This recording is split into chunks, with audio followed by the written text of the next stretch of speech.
Diego! Diego!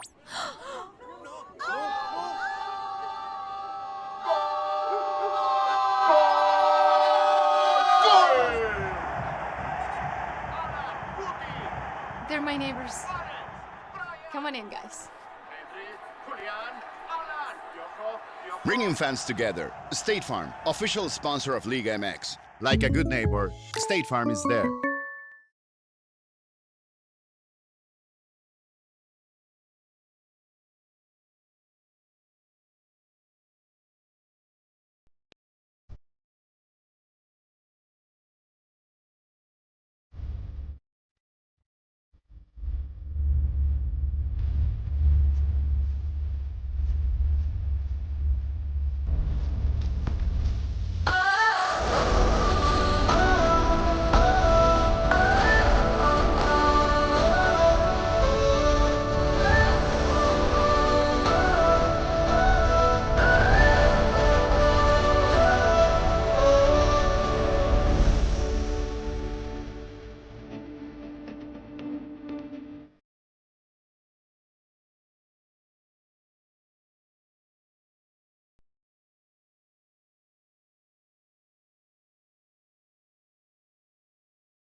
Illinois' top-ranked orthopedic and spine practice, Midwest Orthopedics at Rush, is now in Joliet.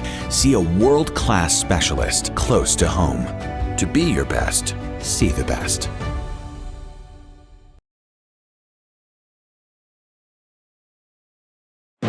Some people see a dollar.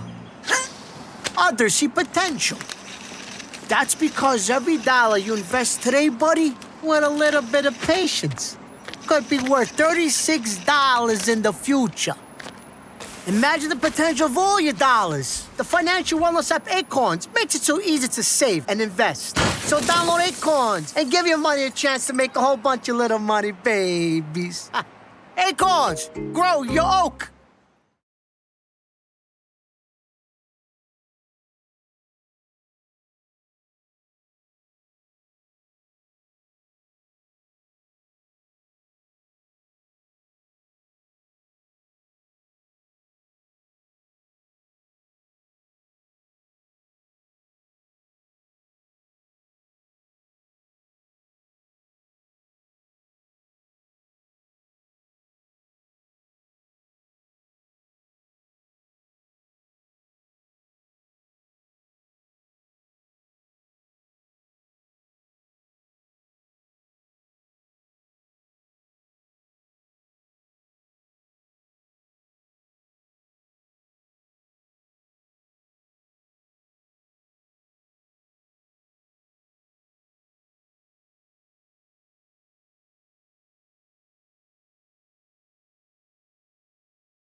Good evening, everybody. I'm Kyle Smith alongside Bob Vilsaway. It's 7:28 p.m., which means it's about some time for some Midwest Premier League soccer. And what a matchup that we have for you tonight. The 2 wins, 2-loss Berber City team going up against the 1-win, 1-draw, no-loss Berber City team. So technically speaking, partner, this is an undefeated Berber team, and they just beat Steel City a couple weeks ago. But at the same time, there was a red card in the 50th minute, and Berber went on to win that match at home 4-1. Yeah, those red cards don't matter. No, of course they do. You're without a player for like a half of the game at that time. But you hit it right on the head. Berber City has 4 points, and they've only played 2 games, right? So if everybody else, well, not everybody, but most people have played 4 games, right? And then there's 6, 7, or 8 points. So if Berber City plays their cards right, they can win one and draw those 2 games in hand that they have. They can tie for first place with RKC. So RKC is in first place with 8 points, 4 games played. Steel City, who I've been saying is on a mission this year to move back up a division, they're tied for 3rd place, 6 points, and they've played 4 games. So right now, though, Berber City, you have to say those 2 games in hand, if they play their cards right, win one, tie, or heaven help them, if they win both, they'll have 10 points and be in first place. This is going to be a doozy of a game, that's for sure. If Steel City wants to get back into Division I, remember they were in Division I last year. They were one of the 2 worst teams in Division I. They fell to Division II. If they want to get back to Division I, this is a huge match, and what a swing it would have been if they had won that match on the road. The old saying goes, when it comes to soccer, you want to go about 500 on the road, and if you can, try to be undefeated or as close as undefeated as you can at home. They lost that road match. It's a must-win match tonight for Steel City on their home turf. I feel like when you don't play that many games in the season, every game is a must match until you get down to 7th or 8th place or something like that, and you're at the end of the season. Then X points, X more games, wins aren't going to help you a whole lot. But yeah, to get into 1st or 2nd place, this is one of those proverbial must-wins for Steel City. But they're certainly capable of it. That's going to be a fun game to watch. But do not count out Berber City. They are excellent. Do you think that's going to affect tonight's match? Are the referees cognizant of that and knowing that a red card pretty much determined the last matchup? Will we see less cards or fouls called tonight to make sure? Because unfortunately, that red card did impact the final result of that match. Well, I think if you were to ask any ref, what the ref would say is, look, I'm here to ref what you guys do. So if you do something that warrants a red card, you're going to get a red card. If you do something that warrants whatever, yellow cards, you get a couple of those. We're going to give you what you earn. So we are not what dictates who wins the game. Of course, unless you're OKC and Scott Foster, then you do dictate who wins. But here, we don't have Scott Foster on the field. So I think the players are going to dictate the game, not the referees. And yes, they do know the standings, but their referees in real life are absolutely not biased. The starting lineup tonight for Berber City, that's brought to you by Ozinga. Between the pipes, it's going to be Anthony Munoz, then Chris Marchant, Tio Helm, Slater Lafredo, Colin Mackey, Giovanni Resendez, Angelo Piech, Johnny Almaguera, Nico Espinoza, Diego Vega, and Max Aquino.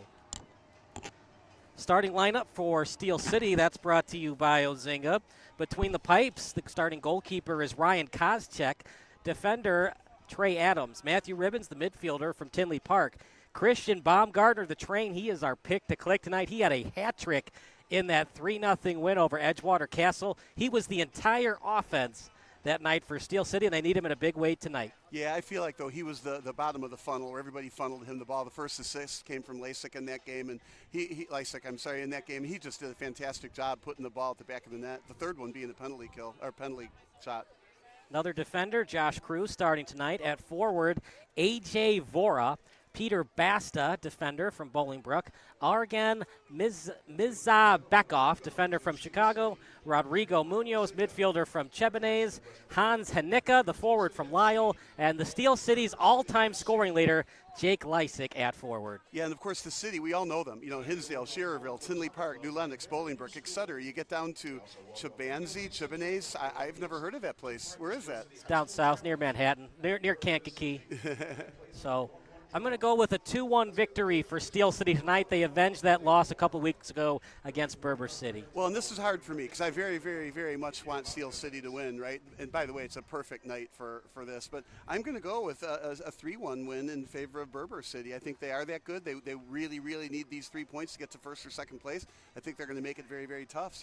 But I think what we both agree is you're saying 3 goals scored, I'm saying 4 goals scored, so it's going to be an offensive night. But what a gorgeous night. It's been warm all day. It's still warm now. This field is, Joliet. health and care, Dooley Health and Care Field. It's just a great place to play. Of course, you can see in the camera the baseball field, but the baseball field, the infield is all turf, so it's all the same level, same texture, same everything. It's not like you're all of a sudden playing in some dirt. So what a great place to play on a great night. We're going to take a quick break, and then starting lineups brought to you by SBS, the broadcasting network for everyone. A deal for me? A deal for everyone! 17 East Van Buren Street, Joliet, Illinois.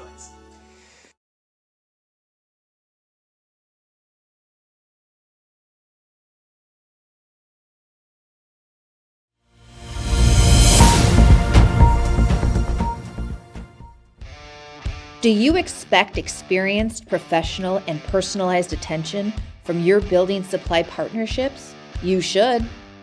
Are you getting the specific attention you need to help your business grow? You can. Introducing ICO Roof Pro and Grow through Richards Building Supply. As a professional small business, you need real solutions to achieve your desired growth outcomes.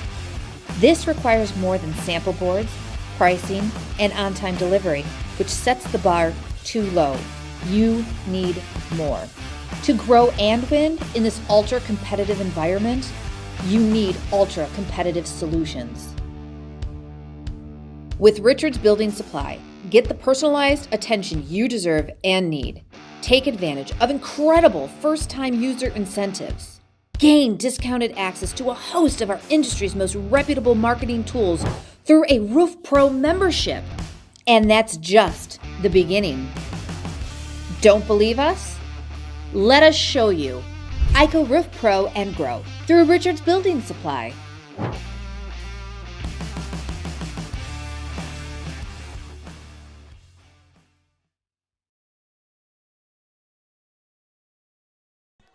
Kyle Smith alongside Bob Vilsaway. Ladies and gentlemen, welcome to Steel City, presented by Ozinga for tonight's Midwest Premier League matchup featuring Steel City FC and Berber City FC.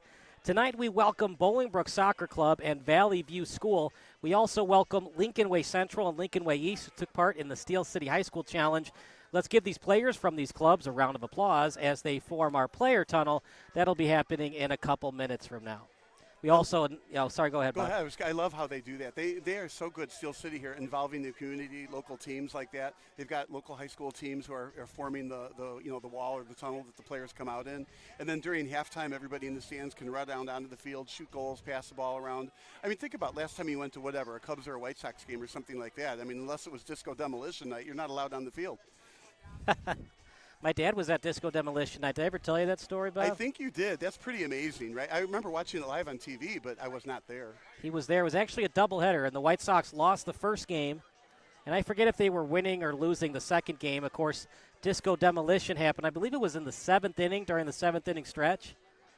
And they destroyed the records, and then the fans entered the field, and everybody knows what happened after that.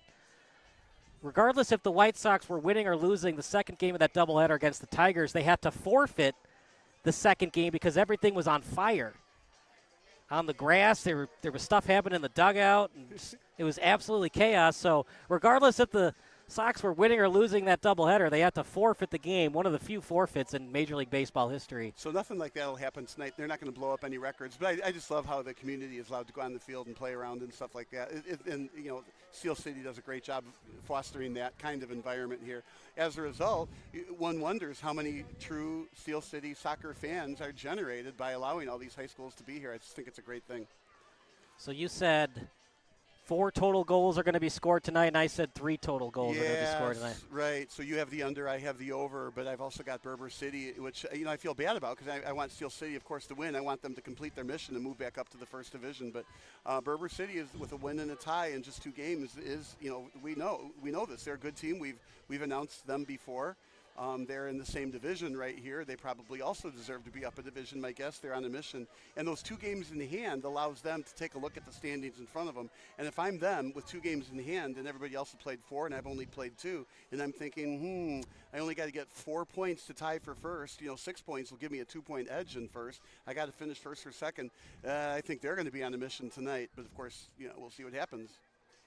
Baumgartner has just been a tremendous, tremendous player for Steel City. Definitely gives them a 1-2 punch with Lysick and Baumgartner on the two sides as strikers. But Baumgartner is actually a midfielder, so he runs the whole field, which, of course, as a midfielder, if you got to play more defense, that can tire you out and reduce your scoring. But last time, Edgewater Castle essentially had no chance against that hat trick he had.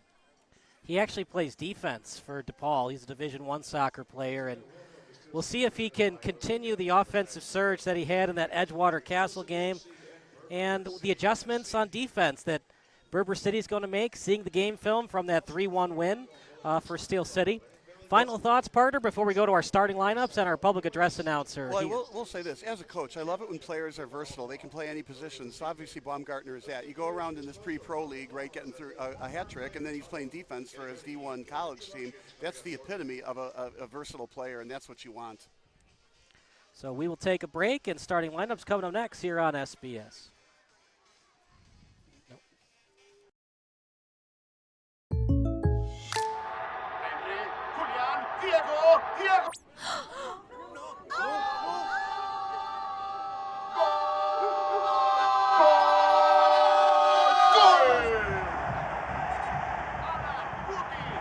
They're my neighbors. Come on in, guys. Bringing fans together. State Farm, official sponsor of Liga MX. Like a good neighbor, State Farm is there.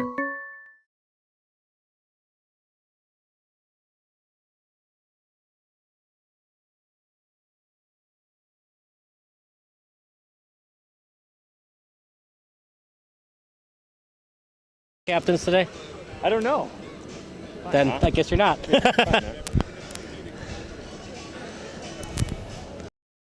You played them. Yeah. Silver lining, though, you were down a by Ozinga. I'm Kyle Smith alongside Matthew Ribbons in a crucial conference game between Berber City FC. Unfortunately, you lost the last time you played them. Yeah. Silver lining, though, you were down a man for some of that match. Right. Hopefully for this one, you get to play 11 on 11. That's right. Yeah, we're looking to continue off our success from Wednesday. So we're going to come out flying, and we're going to make things right and play with 11 guys today. Besides the red card, what went wrong in terms of that 4-1 loss versus Berber a couple weeks ago? We were just slow off the ball. Yeah, our movement, we like to pride ourselves in how crisp we are and how we're moving the ball really well through the outside back to the middle. Things just weren't flowing, so we're looking for that mojo back today. Ryan Koscheck between the pipes tonight. He was excellent in that win over Edgewater FC, and you'd like to see the same thing or maybe even better tonight against Berber City. Yes, yeah, that comes from the back line. So, keep him safe. Hopefully he doesn't have to make too many saves, but he's going to need one or two, and that's why he's there. He's great. Obviously, when Berber scores 4 goals, they were doing something well offensively. What can you do to counteract that on defense?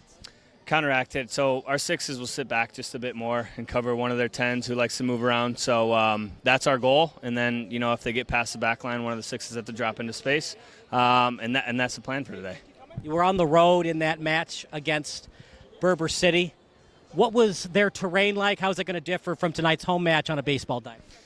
Our field's a lot bigger than theirs, so it's going to work to our advantage with the speed that we have in the outsides and up front. So we like to use the full width of this pitch, and it's great being in front of our home fans, so that's why we're here, and that's why we love it.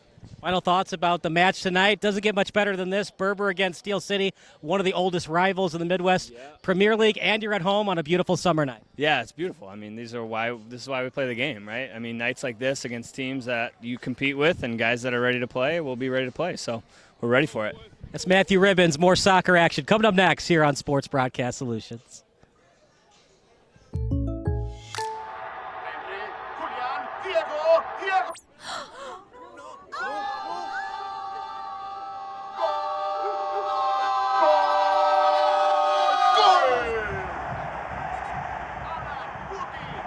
They're my neighbors. Come on in, guys. Bringing fans together. State Farm, official sponsor of Liga MX. Like a good neighbor, State Farm is there.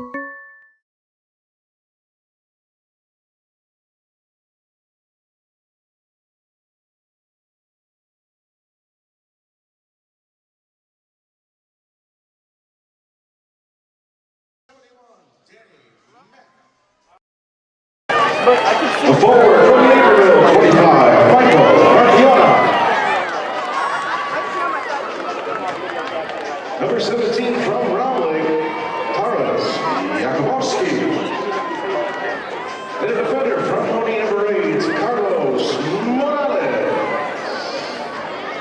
Now here's the starting 11 tonight for your Steel City FC. Starting in goal from Hinsdale, number 0, Ryan Koscheck. The defender from Sheridan, number 11, Triana.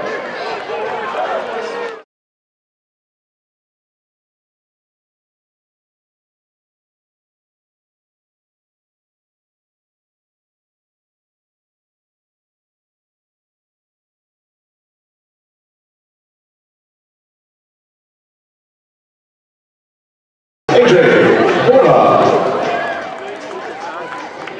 The defender from Bolingbrook, 34, Josh Cruz. The defender from Berber, 24, Peter Surridge. The defender from Chicago, 38, Arden Mirzabakov. The midfielder from Shabasi, number 10, Rodrigo Munoz. A forward from line, number 15, Hans Hedeka. And Steel City's all-time leading scorer, forward from the Lennox, number 7, Jake Lyson. Let's hear it once again for your Steel City FC.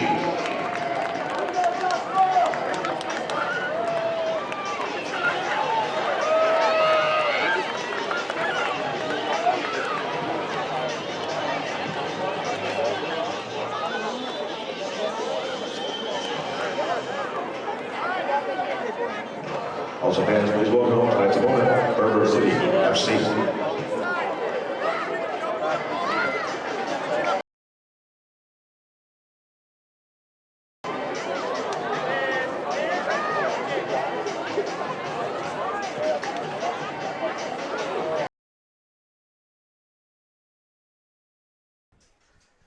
Does a great job, doesn't he, the public address announcer here at beautiful Dulian Healthcare Field. Yeah, he is very good. I'm intrigued that he does these same readings that you do. He does them twice a game, one each half, and on the air here we do once per game. But you like reading those, and you're very good at it. So you said Berber's going to win 3-1? That's my prediction, which I don't want to say because I want Steel City to win so badly. Hopefully you're on the Berber side of the field for the fans. Yeah, I have to slide over a little bit. I'm just saying that because they are a very strong team. We've seen them in the top division before. They're good. They were good there. And they've only played 2 games. Like you said, they won 1 and drew 1. So, you know, they play 2 more, and if they win them both, they'll be on top. You know what's interesting is Berber City has all these different colors in their logo. They've got yellow, blue, black, white. And the colors they have today is primarily gray.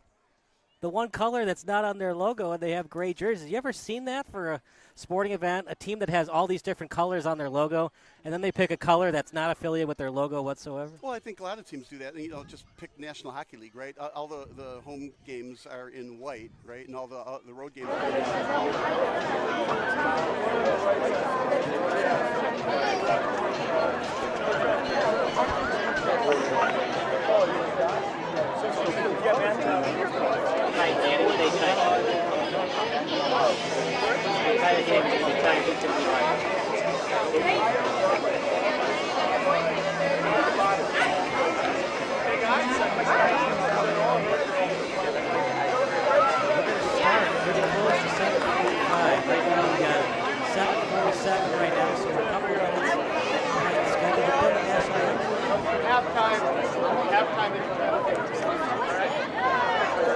I would remember because you have to stand up and take your hat off, and of course then you have to take the headphones off.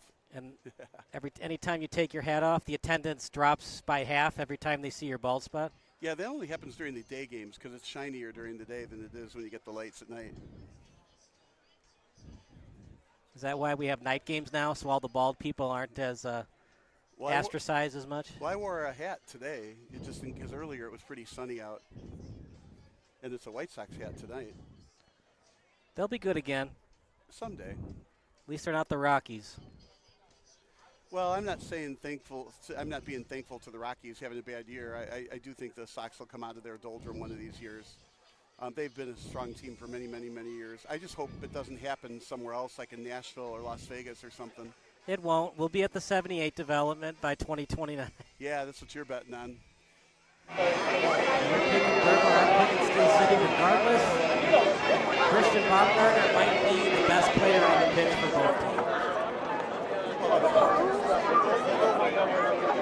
Can't do much better than what he did a couple weeks ago. Man, was he fantastic. Well, and what I like is that feat was from the midfield. He's not a striker like Lysick, not to minimize anything he does. He's a great player, but he's also a front.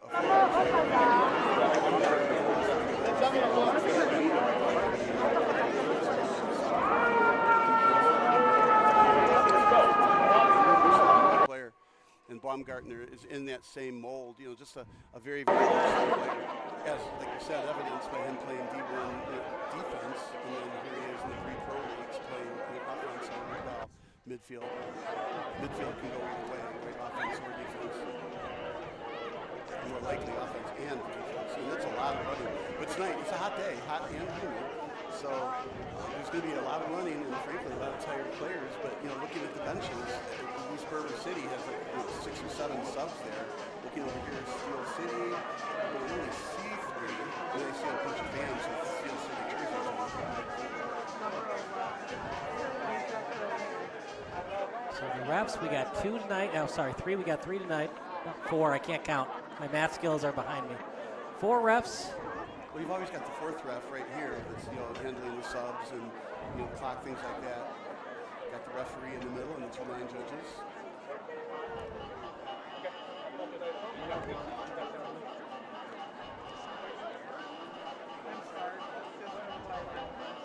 Since the soccer game is on a baseball field, we can't be sure, but we think it's about 120 yards long. We'll start thinking in terms of, you know, how far is the fence in left center field. We talk about it, it's such an advantage because you think the end line is where the foul line is for the first base side, but you still have another 5 feet. And I think for some teams, it's distracted them a little bit, and they've kicked the ball out when they had another 5 feet to work with. Yeah, the first base line is, you say only 5 feet, it's more than that to me, but there's a lot of space between that foul line and where the soccer end line actually is. And it is deceiving. Now, at the other end, out in left field, you don't have that problem. But this is a great, great, great place to play. I mean, talk about a little problem. And, you know, those lines are painted, so it's not like you can wipe off the chalk when you do it. So it'll be Max Aquino to take the kick. And here we go. And they're off. Not the Kentucky Derby, but I like the spirit of the call, Bob. Now, here's one of those things, you know, that was just the send and the turnover. I do think what you have to do in every game, and I've said this before, maybe never this early, is turnovers are key. You need to maintain possession of the ball as much as you can. So kick to the sideline, just past the outstretched foot of Jake Lysick, and a throw-in coming up. It's going to be Slater Lafredo.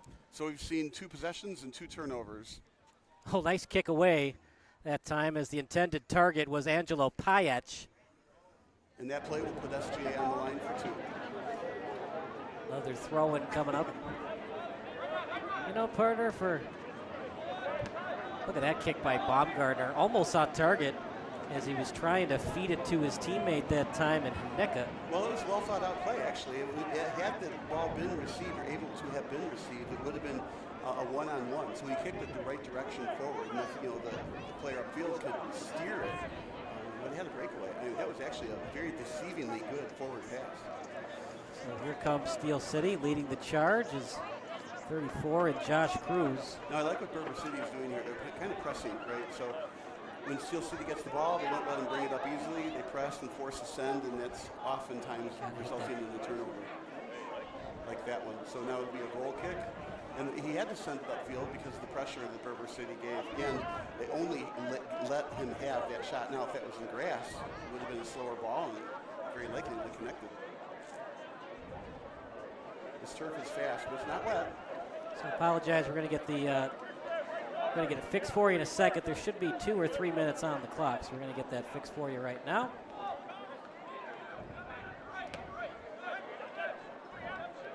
As that's a slide that time from Berber City. I like this pressure, a 3-on-1, then unfortunately got tripped, or fortunately for Steel City got tripped, and they get the free kick. But I like the pressure that Berber City put on. I think we're going to see that all game. Berber City is going to put the press on Steel City. I think Steel City is going to have to do that in reverse. So now out to Steel City in their own territory as it's kicked back to Josh Cruz, the defender from Bolingbrook. There's the pressure. Now they're pressing up. Initiating that pressure was Nico Espinoza. 4 goals scored for Berber as they look to sweep the season set tonight on the road against Steel City and maintain their undefeated record. Yeah, it'll be hard for Steel City to get swept and still finish first or second, knowing that Berber City is going to be one of those top 2 teams.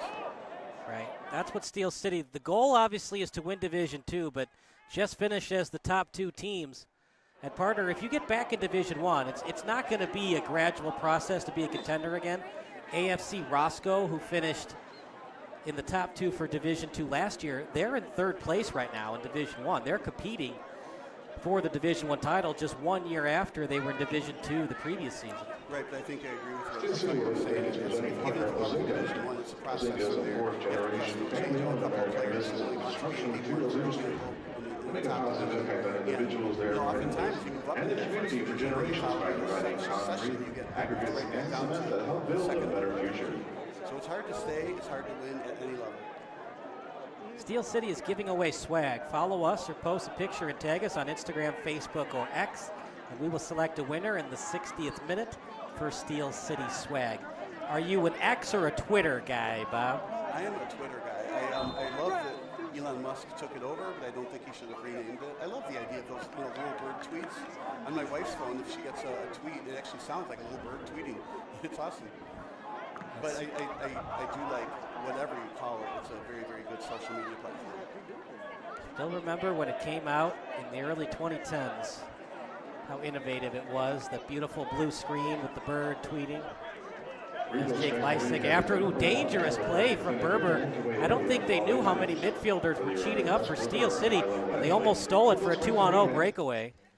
Meanwhile, that kick to the right side, and Koshik will have a goal kick. Intended target was Nico Espinoza. Yeah, except, you're right. They may not have known the danger they were in. At the same time, Berber City coolly made those one-time passes out of trouble.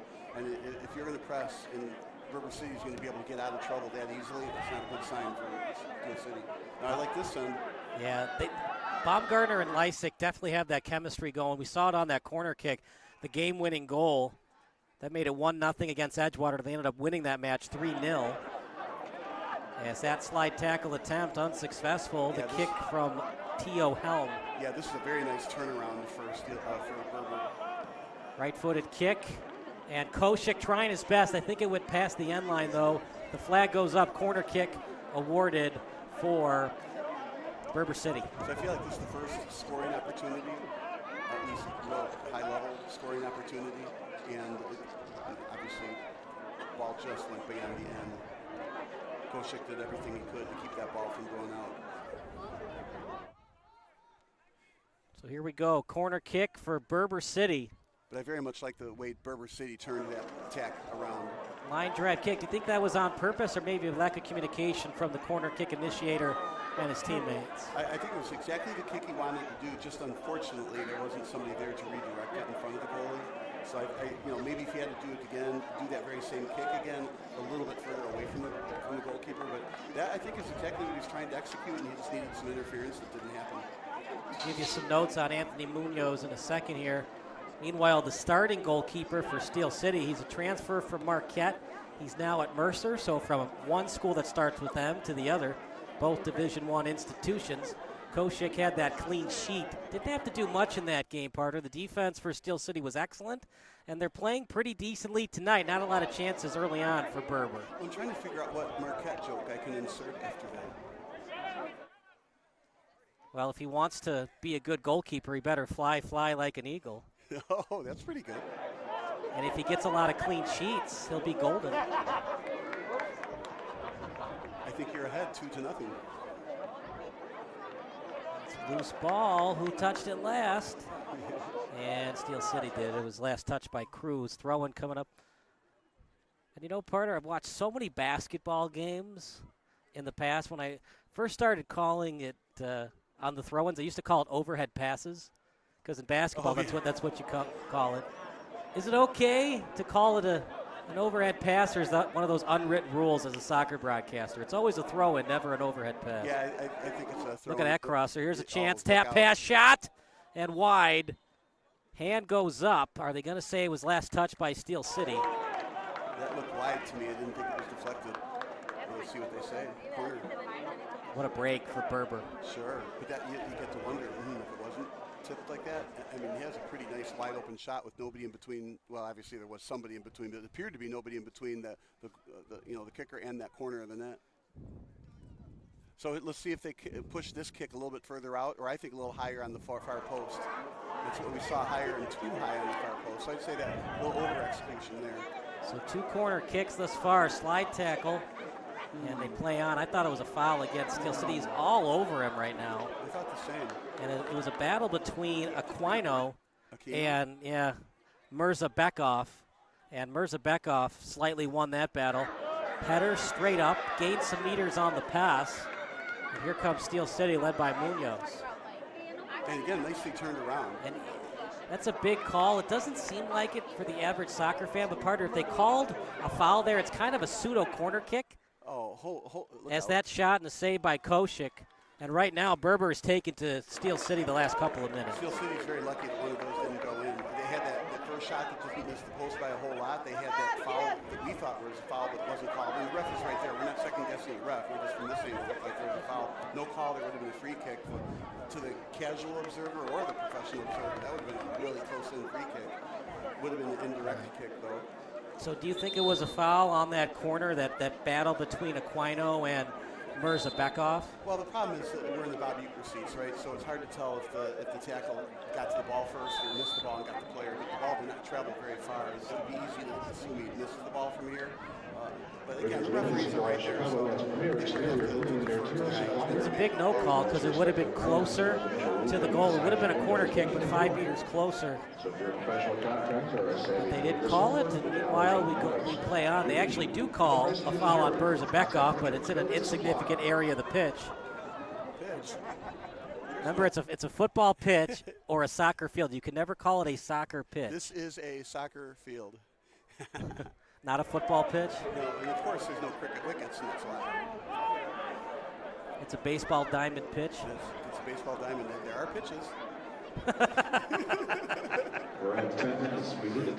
It's funny, after the games, they put the pitcher's mound back up here, and it's a kind of a big conglomeration made of wood. It's funny when you play on this field, right? You think the sand is elevated to be the pitcher's mound, but it's not like that. The pitcher's mound is portable. It's just on the side, and at the end of the soccer games, they get a bunch of people together, and they bring out this really heavy pitcher's mound made of wood. Uh-oh. Whoa. Redirection chance, and it hit the crossbar. We're going to watch it on replay in a second. But a golden opportunity missed for Berber City. Yeah, that was a nice shot, in my opinion, on goal, but it came across the goal mouth and then it got deflected. Perfect deflection. Well, perfect would have been the goal, but it was a very good deflection that hit the crossbar.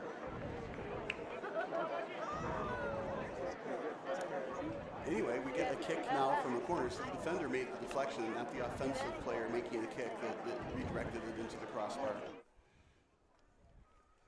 So we get the third corner kick of the game, and so far you have to say Berber City has really taken it to Steel City so far. Corner kick chance, and kicked out that time from Berber City.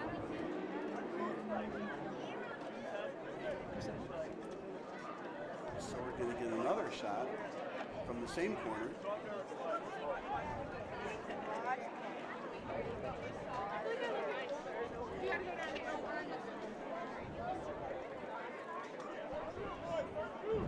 So this is, fourth corner kick now. I would say higher and far post. Let's see what they do. It is high, it is far post, and deflected out by the goalie. Very nice play. Koshik has definitely been their player of the match thus far. We have a field report right now from Kirby Fairs. Kirby, what do you have for us? Yeah, Kyle, there's been an early emphasis by Coach Diller to keep the energy up on on the bench early telling the boys to celebrate tackles, celebrate throw-ins. They need everybody. There's been an early also emphasis on constant communication and staying connected in the midfield. Berber's in a high full press, so they're trying to keep the center mid back and hopefully stay connected. Any other things that you have to report for us, Kirby? We quickly changed, I would say, within the first few minutes from Coach Diller's trying to get the ball to keep moving, consistently moving the ball, but they've been struggling to get the ball past midfield, so that's changed to keeping possession rather than moving fast. All right, Kirby, thank you so much. We'll see you the next 10 minutes. And a lot of corners. We're going to get you that stat in a minute from now. But 0-0 score, but unless Steel City makes the adjustments, avoid these corner kicks, a lot of set pieces thus far for Berber City, and they've had opportunities to make this a 1-0 lead. Yeah, 4 corner kicks, but Kirby was right on. Now, we like Kirby a lot. She went to Dartmouth. That's not why we like Kirby a lot. She played soccer for 10 years before Dartmouth. Now, she didn't play at Dartmouth, so she understands the game completely here. And what she was saying is spot on, and what we've been seeing. Berber City has been putting a high press on, and it's been causing it's by design, of course, and that keeps Steel City back in their own end. And that also, when you put a high press like that and the ball can't get in front to the front third. Now, here's a centering pass, kicked away. Lysik with a chance. Yeah, shot blocked. Loose ball. Baumgartner can't get a shot on net. Partner already 5 corner kicks thus far for Berber City, just 0 for Steel, but they almost luckily got a goal there. Constant pressure delivered by Lysik and Baumgartner. Well, and at the end of the day, what matters are the goals that go in. But the pressure that Berber City has been putting on Steel City is by design, and the reason you're doing that is you're trying to keep Baumgartner on defense. The more that, he's a midfielder, right? So the more they keep Baumgartner on defense and only have to deal with Lysik on offense, like what just happened there, it's far easier to stop. But when Baumgartner and Lysik are on offense, you don't want that. So that's one of the reasons Berber City has continued to put on this high press, and with excellent ball control and quick short passes. Now here's the turnaround, though. Yep, Baumgartner leading the way. Lead pass. Look at that through ball. Right on target. Munoz with it. Inside the box. Munoz on his left. Crosser trying to get it to Baumgartner. Headed away. Chance shot right into the breadbasket. And an easy save for Anthony Munoz. And for the young kids out there, that's exactly how you stop that ball if you're their goalie. You put your body behind the ball. Both hands behind it, your body behind it. So even if it slips through your hands, and sometimes on wet days especially, that's when the ball slides through your hands, you've got your body behind that. You're also taught to hit the ground. Don't just pick it up like a shortstop. Anthony Munoz, an excellent goalkeeper from Grand Canyon University. So we got a couple of Division I goalies from both sides of the coast. Mercer, of course, on the East Coast, and on the West Coast, Grand Canyon University. Where is it located? Well, Grand Canyon. Yeah, Arizona, right? I've got a volleyball player hopefully coming to Harper, and she's choosing between, get this, Grand Canyon University and, of course, Harper College. And I'm, looking forward to that. It'll be a while before that decision gets made. There's a push from behind, and expecting that referee to blow a whistle. That was pretty blatant. He's from Albuquerque, New Mexico, a transfer from New Mexico. His redshirt senior year was in 2021 and appeared in 14 games for the Lopes. And he was named WAC Defensive Player of the Week on November 1st after picking up 15 saves in 2 games. So for the hockey fans out there, 15 saves in 2 games, that's nothing. In soccer, that's the equivalent of what? Maybe 40 saves in a hockey game, up to 50 saves in a hockey game. I'm intrigued by the team name. Lopes? Is that really what they are? Yeah. Not antelopes? Nope, just Lopes. Well, I'm sure that's what it stands for, Mr. Master's degree from Illinois State University. Not quick on the take there, are you, Mr. Vilsoy? Well, here we go, partner. Let's see what Steel City can do. 5 corner kicks against. Some nice pressure, then the referee called a little too much pressure. Let's give him a free kick from there. Well, not a bad place to commit a foul, right? You're not even at the midway line yet. Yeah, but that was a nice send to the other end of the field.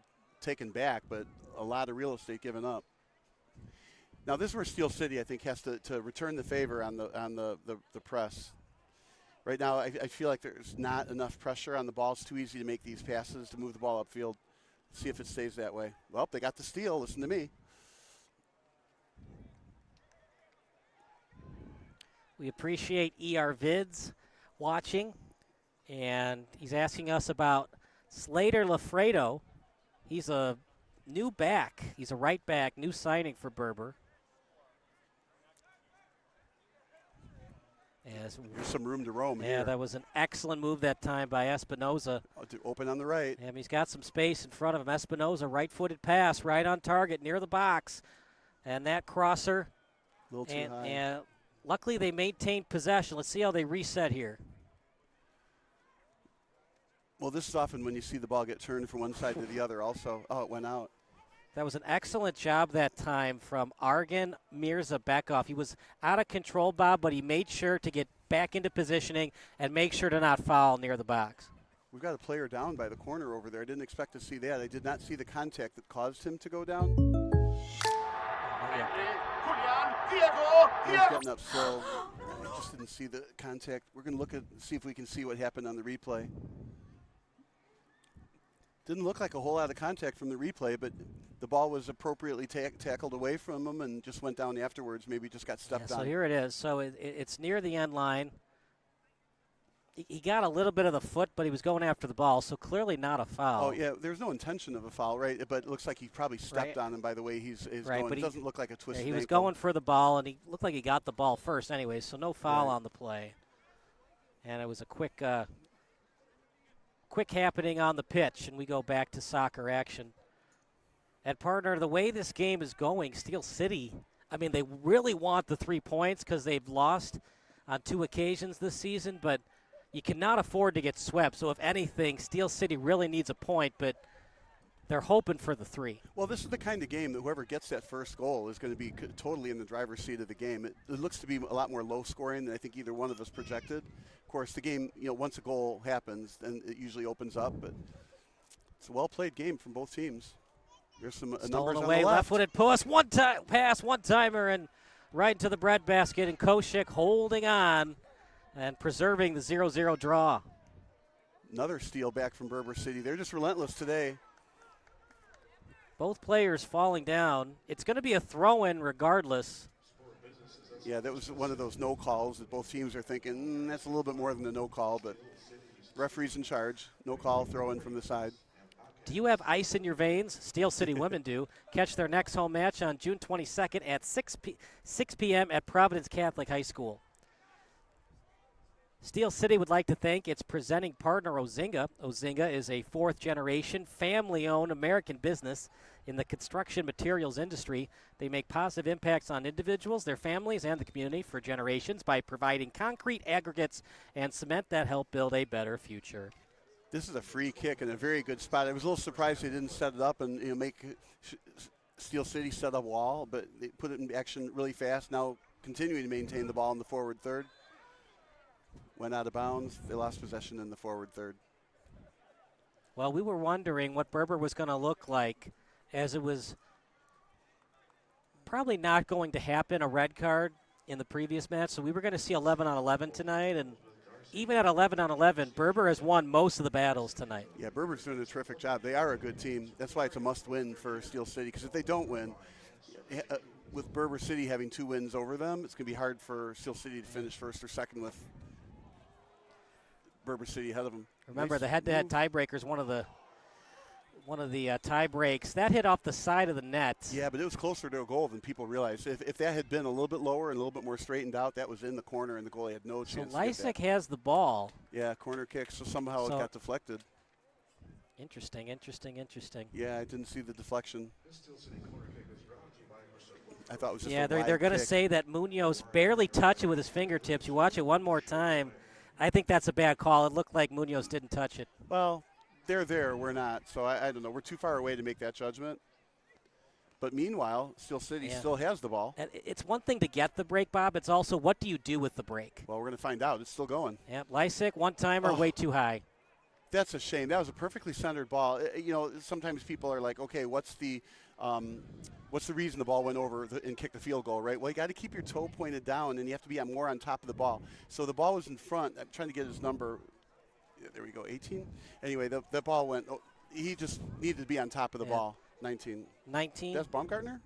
19's Baumgartner, and 18 is Vora. Vora had the only goal in that 4-1 loss against Berber. Should have had. I'm going to say should have had one there. That was a perfectly set up play. Just got to keep your toe pointed down, stay on top of the ball, and then that goes in. Other problem is that's one goal that Steel City should have had. Berber's had like 5 goals they should have had. That's true. How much longer can Steel City hang on defense? Well, that was probably the highest quality shot we've seen the whole entire game.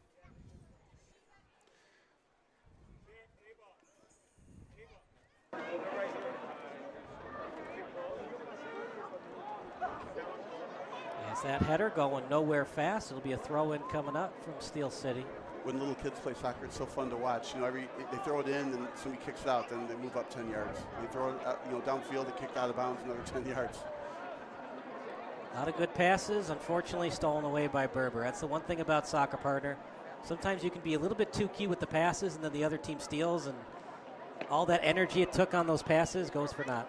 Yeah, sometimes consistency in soccer is not what you need. You need to come up with a highlight film, highlight real goals. And so that's why sometimes you're trying to make a fine pass rather than in other sports. Consistency matters so much more than in a soccer game where the scoring is so low. You can't score the ball. You can't score if you don't have the ball, right? So you got to have a lot of passes. You got to maintain ball possession, because the more percentage you have the ball, the better the chance you're going to score a goal. Yeah, I think at the end you're trying to maximize your opportunities, right? But I think players in soccer are more willing to take low percentage shots, lower percentage passes in an effort to move the ball upfield to make that highlight film goal. We all remember and think about those goals, that Mbappe and Wayne Rooney, that excellent bicycle kick he had for Manchester United. But you know what? At the same time, somebody delivered that pass to you. It was a dime, right? A delicious dime to set up that goal. Well, it was probably, right, totally true. And probably the 10 passes before that were equal to dimes. Just finally, it was the last one that gets the credit for the assist. So, look, we all remember who scored the goal, but you can't score until somebody passes you the ball. And then a couple of passes need to lead to that final pass. And one of the reasons Steel City is being taken to them is Berber City better passes tonight. Well, this is good to see right now. This last couple of minutes, at least ever since that corner, Steel City's done a good job of possessing the ball in the forward end of the field, forward third essentially, although it's now at midfield. But that's what they need to do, continue to possess the ball, continue to frustrate Berber City with possession, and don't lose it like that. I think there should have been a foul against Berber. Oh, that gets so tough. I'm going to have to say no because the referee didn't call it, but B, it looked like it might have gotten the ball under his legs rather than the player. This is trouble.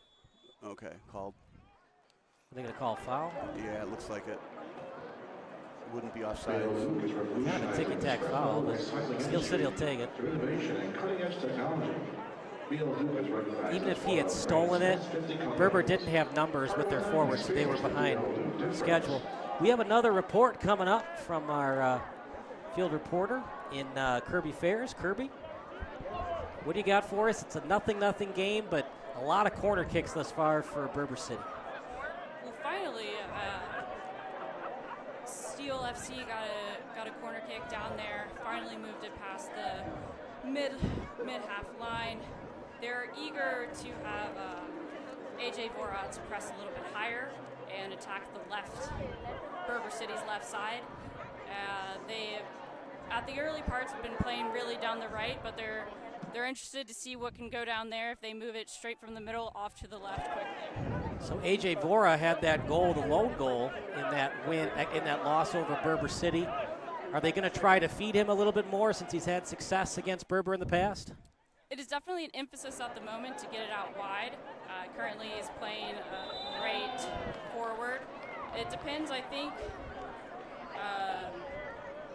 where they get the ball, if they're going to get it to him early. But they definitely are trying to avoid playing it down the center. All right, Kirby, thank you so much. Free kick coming up for Steel City at a danger area of the pitch against Berber City. Golden opportunity for your partner, but at the same time, there's going to be a wall right in front of him. Can he kick it over the wall for the potential goal and what could be the game-winning goal? Well, any goal, it could be potentially the game winner. But Lysick, it almost looked like he got tackled, didn't need to go down, but decided if he does a front somersault, he'll probably get the call in favor, and he did indeed get that call. But I like when those reports are accurate. So what Steele is saying is they've been trying to you bring the ball up on the left side, their left, Berber's right side, but now they're changing and going to try to they're not having success or enough success there, so now they're going to try to attack Berber's left side. So it'll be interesting also to see if they switch sides with Lysick. Anyway, here's the kick. Baumgartner will kick it. Hit the wall, last touched by Berber, and Baumgartner did not let it go past, so he's going to do a pseudo corner here. That crosser still in play and then kicked out of bounds. Another throw-in coming up for Steel City. Do you like the decision for Baumgartner to be aggressive there and not do the throw-in instead? Absolutely. Maintain possession whenever you can. Here is a throw-in. Right, so keep the momentum going. They would have had possession, but he avoided the throw-in and kept the play going. Right. Absolutely agree with that play. So Munoz couldn't catch it. It's still live. Maybe he tripped before, but he pushed it forward. Well, you got to be careful. If you're trying to catch it and you don't catch it, that ball could go right above your head or just to the left or the right. He was just making sure it got as far out of the goalie box as it possibly could.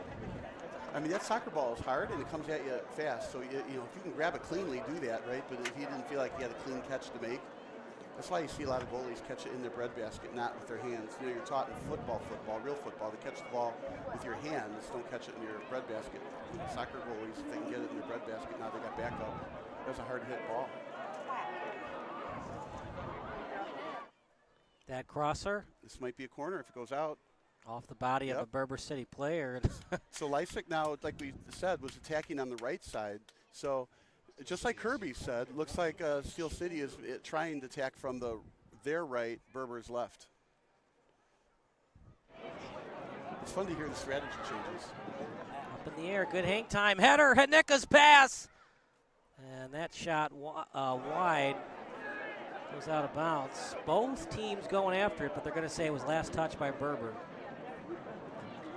That was a weird play. Usually that ball goes straight out of bounds, but it took a weird angle and ended up being a throw-in for Steel City. I'm intrigued here how Steel City's doing so on this push themselves. They're making an absolute stand here, sending a message that says, we can do this too. Because like we talked about, Bob, even with the draw, they would still lose the head-to-head because it would be one loss and a draw. If you get the win, there's no more head-to-head tiebreaker because it's a split. That one goes out of bounds. Who touched it last? They're going to say last touch by Steel City. We got a sub coming in for Steel City. It's going to be Quinn Clayton, the midfielder from Crown Point, Indiana. And another sub coming in. It's going to be Patrick Roston coming in from Berber City. Well, speaking of the standings from Steel City's perspective, everybody except for Berber City has got 4 games played, right? So it'll be a 5th game played. But that 5th game played, if Steel City does indeed win, they'll, with the game in hand, but they will be in first place by a point. So, it's not just Berber City getting on top of the standings. This would be a fantastic win for Steel City. They would then be sitting in first place, but they would have to hope for the right teams to lose and get some help to stay up there. So how about this, partner? Remember when we did that broadcast a couple of summers ago where Chicago House was down a man for most of the second half because their starting goalkeeper committed a red card? I do remember that game. It's real tough to play a whole game. So Chicago House won 1-0. Billy Castro came off the bench and got the shutout. It was a combined clean sheet for Chicago House. And wouldn't you know it, Billy Castro is the head coach today for Berber City. That's pretty good irony. Now, is that allowed? Is he an enemy now? He goes from Chicago House to Berber City? Well, it depends who you are. If you're Steel City right now, he's an enemy. Now, is it Billy Castro's clean sheet, or technically should it be the starter and Austin Salazar that committed the red card in that one? As that crosser headed away by Steel City as it's near the center circle. Steel City with 4 defenders tonight, Bob, and they need all 4 to play well because Berber City has taken it to them for most of this first half. Well, and that's the alignments, the organization, right? A lot of teams like to have 4 defenders back there. What's your alignment? 2-4-4. Is it a 2-3-1-4? There's all kinds of different alignments. A lot of teams tend to go with 4 defenders. I prefer myself 3 defenders, and you have another midfielder that can always come back when you want.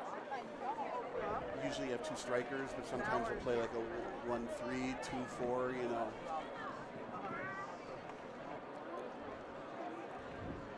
there's all kinds of different organizations, depends on the team and how it works. But I like one less defender because then you can, press in the middle of the field a little bit more, and I feel like that's more valuable. But that's me. Near the box, right-footed boot, that's blocked. There's a lot of Steel City defenders around there to block shots. And very good passing. Adams touched it. Another try for Berber near the end line. What's the call? And a foul committed by Berber City. Is that what it was? I couldn't tell. The cameraman actually was in my way, but I was thinking maybe perhaps it was outside. So he gets back onside. Here's the wide shot of it. Onside, onside.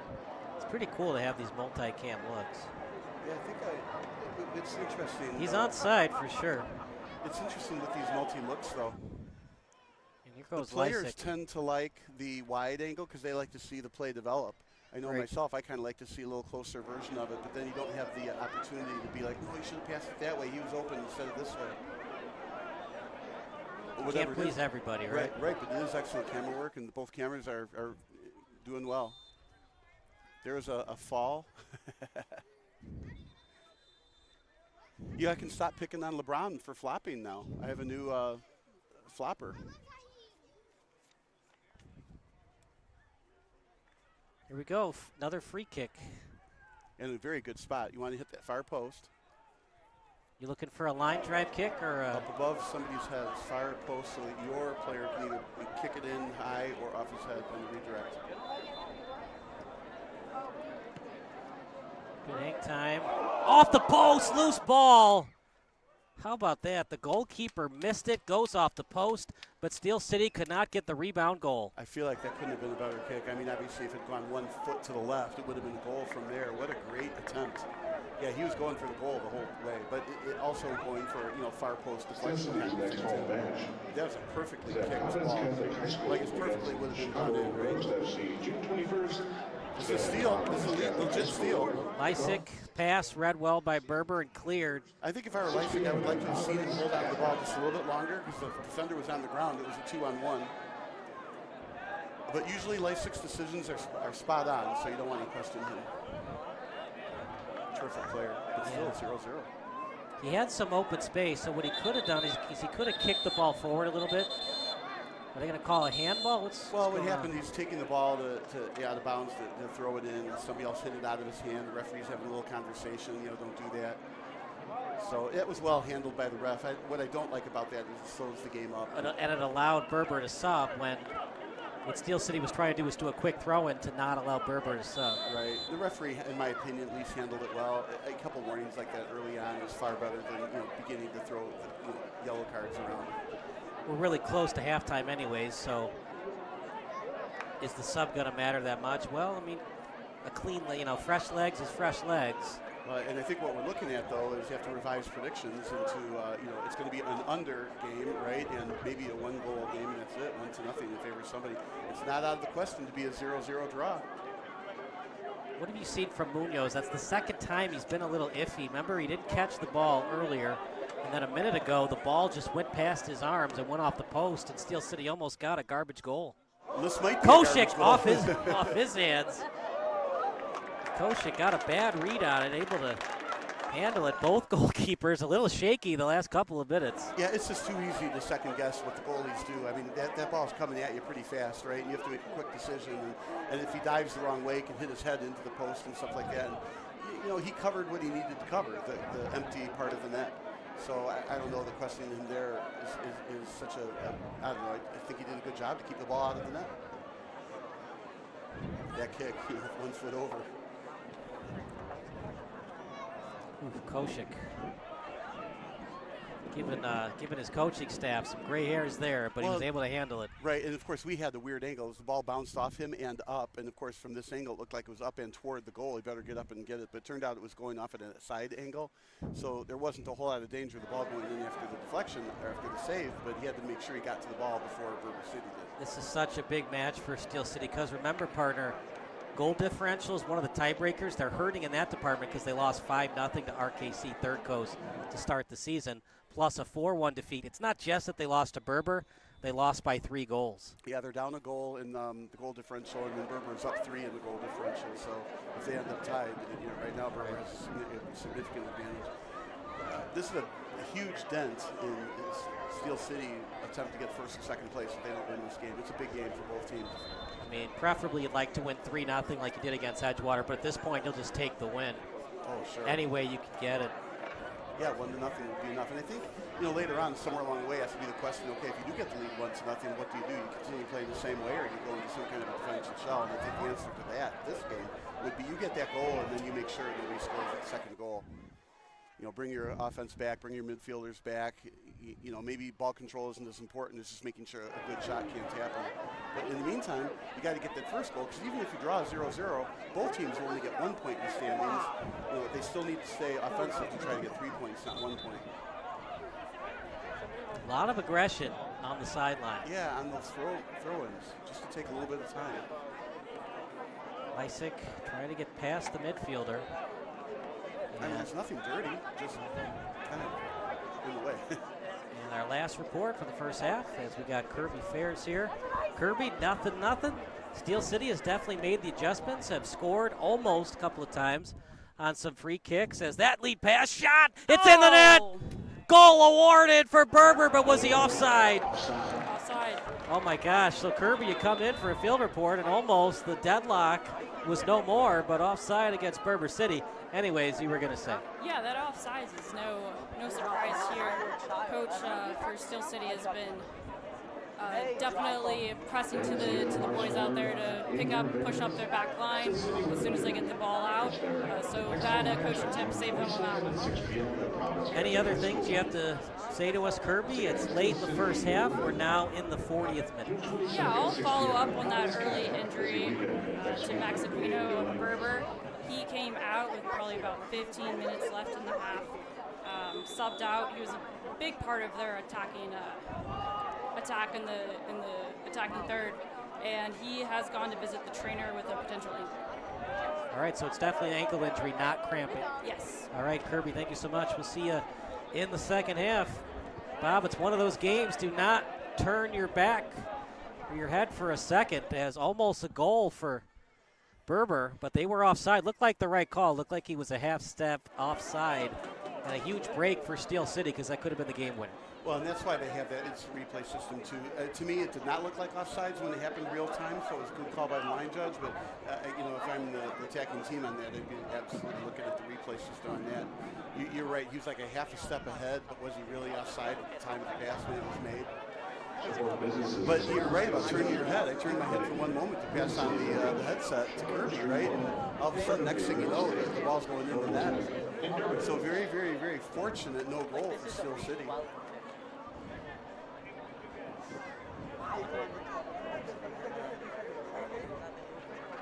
In the 41st minute, as they've gone to the bench, both teams has. Now in is Mauricio Cisneros, led by head coach Billy Castro. A guy that knows his goalkeeping very well. Chicago House found a way to get that win. That was a big win for them. They finished in the top 3 in standings that year. Only reason they did not win for Division I in 2023, way too many draws. Was that crosser no one home to obtain it? Yeah, we've talked about that a long time. If you get 2 draws, you've got 2 points. But if you can turn one of those into a win, and unfortunately one of those into a loss, that's why soccer gives those points that way. You actually have 3 points, not 2. So when the score is tied, there's a lot of incentive to not, go into any kind of a defensive shell to try to continue to win the game. But if you're ahead by a goal, now that defensive shell is real.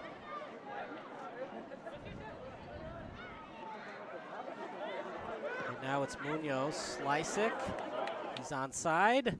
Left-footed boot. No, he's not. They called offside on Lysick. It's hard to do that because the defender, they know that if they push up right when that kick gets made, it's a good chance that the offensive player, in this case Lysick, will be offside. The problem is in a game like this, if the referee doesn't see it or doesn't call it, then you have a breakaway. And again, that goes back to the replay system, really prevents these bad calls from resulting in a goal.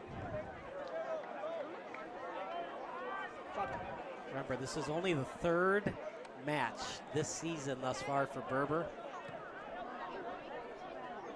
They have 2 matches to work with, whereas Steel City, you lose tonight. I'm not going to say your season's over, but really hard to come back from it.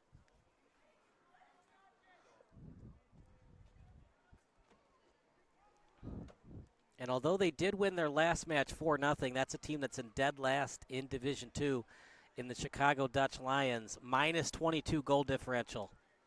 They've got some things to work on in practice and then some. Falling to the pitch, good defense from Steel City. Yeah, I like that there was no call there. I mean, there might have been a foul, but I like that there's both pushing for the ball. But here, Lysick again on the left side. Lysick on his right foot, trying to switch to the left. Crosser, no one home. And kick towards the sideline. That's nicely defended. They get just a throw-in as opposed to a corner. Richards Building Supply, Chicagoland's premier exterior building material supplier, carries the most respected brands in residential roofing, siding, windows, decking, and more. So if you're a professional contractor or a savvy do-it-yourselfer, get the knowledge and products you need at the pricing you deserve. Contact Richards Building Supply. A savvy do-it-yourselfer. No matter where you are in your financial journey, let Pursuit Wealth Group show you the way. By the way, this corner kick is brought to you by Pursuit Wealth Group. Oh, no. Oh, boy, that was not on track. No, I'm a little, again, surprised. You had a corner kick, use it for a set piece. Instead, they tried to hurry it in. I would question that, but that's what they did. Seemed like he felt rushed there and felt cornered into a spot. Oh, no, I think you have a 3-0 lead now. Got backed into a corner.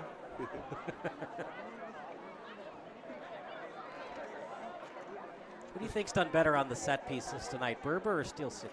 Well, part of it is, I mean, and no doubt Berber has, and of course they've had more as well. Maybe not by as many anymore, but I think the shots from the corner have been more deadly from Berber than it has been from Steel City. But both teams are equally able to score from any corner kick. They pretty much centered in on Baumgartner. Can Vara and Lysick and maybe Ribbons pick up the slack and put one into the back of the net? Well, I mean, who'd be silly not to say absolutely. It's been kind of shut down. Vara's had a couple of chances, but... Well, and here's where, we were talking about this earlier, where Berber is putting on more of a high press than Steel City. Finally, Steel City put on a press, got dumped there, and it's going to be a free kick. But for a while there, Berber City's holding on to the ball, and Steel City's putting on no pressure. So what do you do when that happens? Well, in a 0-0 game, both teams want to win. So if you hang back a little bit, eventually Berber will bring the ball up. But there's no action for a pretty long time. Support businesses that support Steel City, including Ken Mulherron State Farm, Steel City Steel, Braintree Properties, and Bobcats of Tinley Park. There's a send opportunity on the right. Lafredo. Rebuild Strength and Rehab is the #1 chiropractic clinic in the Lincoln Way area for all age groups, as that's a good send to one of the starters tonight in Slater Lafredo. We'll give you some information on him in a second. Yeah, he was the one who was mixing up on the side with the throw-ins, and now he's playing, well, he's a midfielder, right? And this time he was kind of wide open by pushing up the field. Finally, he got spotted, and the pass was made in that direction, but it was well defended. So Slater Lafredo, our Brazilian viewer, wanted to talk about him tonight. He's from Norwood School. He's a marketing intern at AeroPay. He's from Boston, by the way. No, wouldn't that mean he's from Boston? Boston clam chowder. That was a horrible attempt at an accent. Lysick, that pass, and a pseudo bicycle kick. Lysick, that's definitely a foul. That's a push from behind. But sometimes you got to do that. You know, if the ref doesn't call it, you get a chance to hit the ball without anybody in the way, but he was definitely checked from behind. That could be a yellow card, but they're going to say just a regular foul. I mean, it was a blatant push.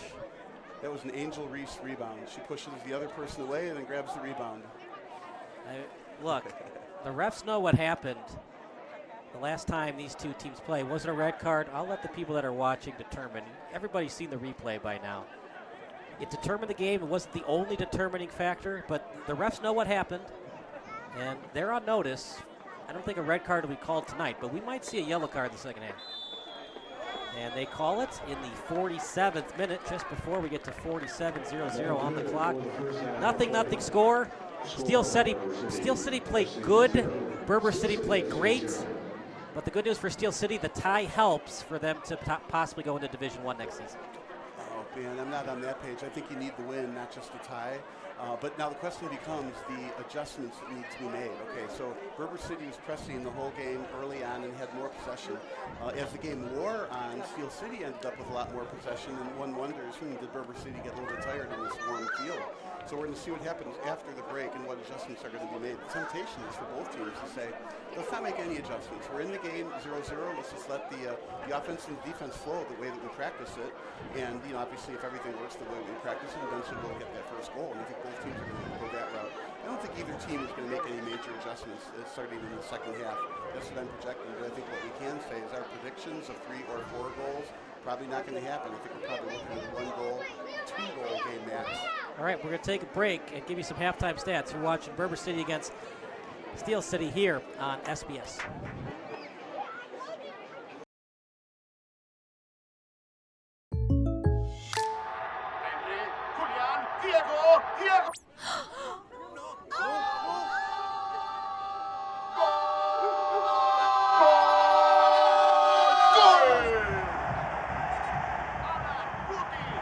They're my neighbors. Come on in, guys. Bringing fans together. State Farm, official sponsor of Liga MX. Like a good neighbor, State Farm is there.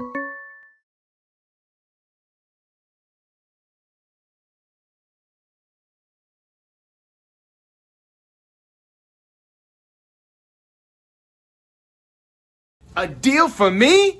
A deal for everyone! 17 East Van Buren Street, Joliet, Illinois.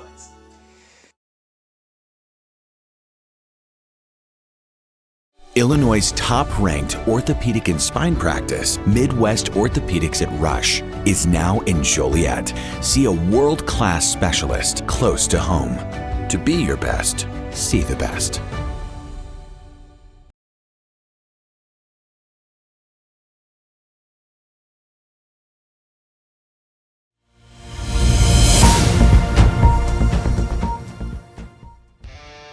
Do you expect experienced, professional, and personalized attention from your building supply partnerships? You should.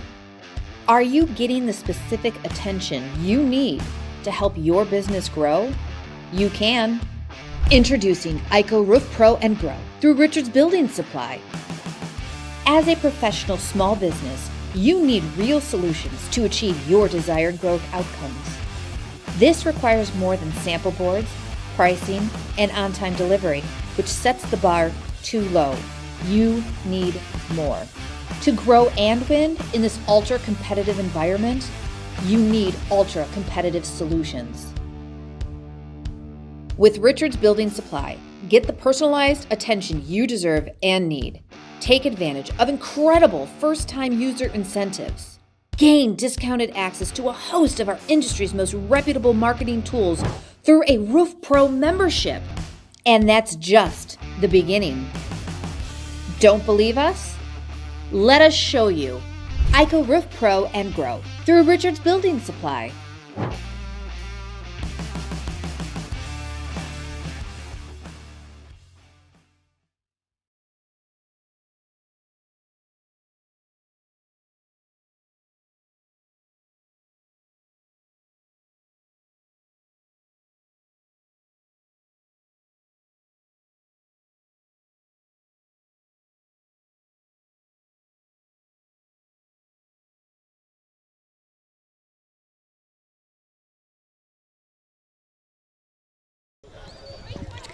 This is Kirby, brought to you by Sports Broadcast Solutions. I'm here with AJ Vorha. AJ, we've had a lot of chances in the final third, but haven't seemed to see the ball go in the back of the net. What do you think we need to do next to get a conversion here? We just got to keep focusing. I mean, we're dominating them. There are a bunch of new guys, so we just got to keep focusing, get the ball back in the net. There's no excuses. It's already the 4th game of the season, and that's about it, yeah. So you're dripping more than I am, and you've been running around a good bit. How important it is on a night like this where there's tons of clearances, fast-paced game to keep possession? It's a tough game. I mean, in the summer it's always hot, but we got to keep focusing, got to get this win. After this win, we get on top of the table, so we just got to keep focusing. Thank you. Back to you.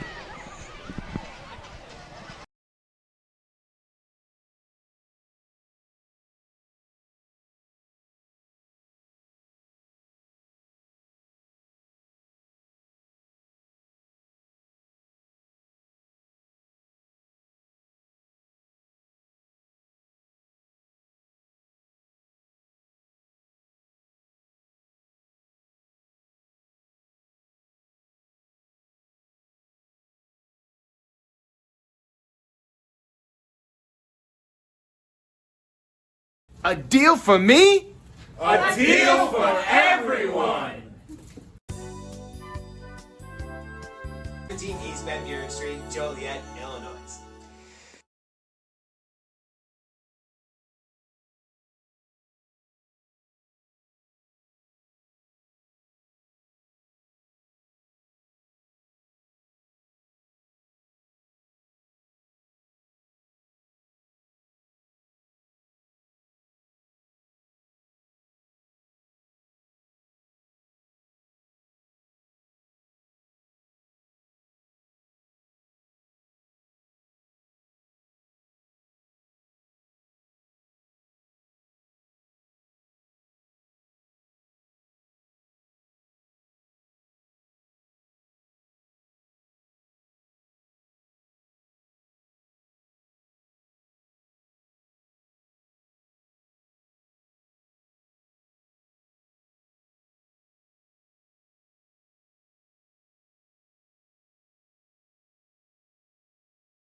They're my neighbors. Come on in, guys. Bringing fans together. State Farm, official sponsor of Liga MX. Like a good neighbor, State Farm is there.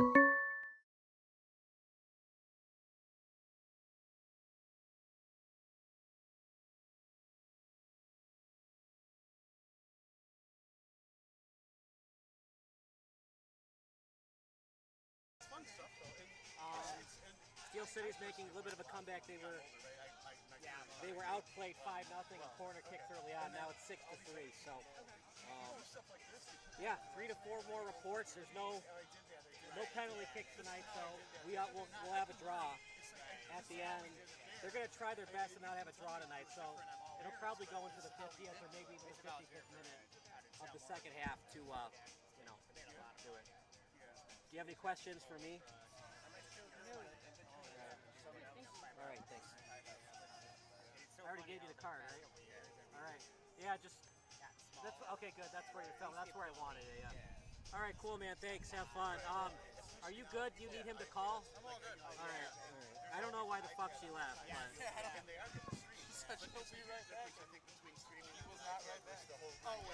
Well, she didn't have any experience, so I'm like, well, I need a caller. Everybody thinks, like, if they don't have experience, they're just going to be doing this shit, where they don't know what's going on, they don't know the rules. Right. But he likes to be around a little bit. He has got stats, he's got multiple monitors, he's got commercials, 2 camera angles. Well, we got 3, but... Well, that's for replays, we got that, for later highlights. It's a really good crew here tonight. You guys putting your replays out after the after the back, he'll go home and put some replays and stuff like that. With his 4K camera, it's a different angle. Okay. And then he puts in switch. So wherever 14 happened, it's probably 4. You know what a fixed plane? I do not. Alright, so what you can do is get graphics done on OBS. You can click entire game or first period. We use OBS. Just tells you all the plays. Honestly, it's because it's free. So if you see 14 for Berber, which would be the Michigan team, There's other products that you can like switch they'll it to zero four. in on a capability and do better at it. Let's switch it to But the OBS second is kind of half. a general purpose. It does everything you need it to do. Can we end it? Maybe it's not quite user friendly as you want to be. Right. Well, but it does everything it needs to. It is pretty effective. But I don't like seeing this right now. I think it should be. I think it should be field. So I don't know why it's sort of. Yeah, right now they don't look like they're. So see how we're in the second period now? Okay. Oh, okay. What are we even showing? What?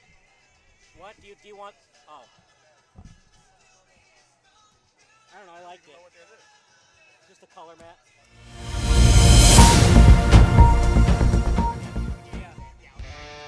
Do you expect experienced, professional, and personalized attention from your building supply partnerships? You should.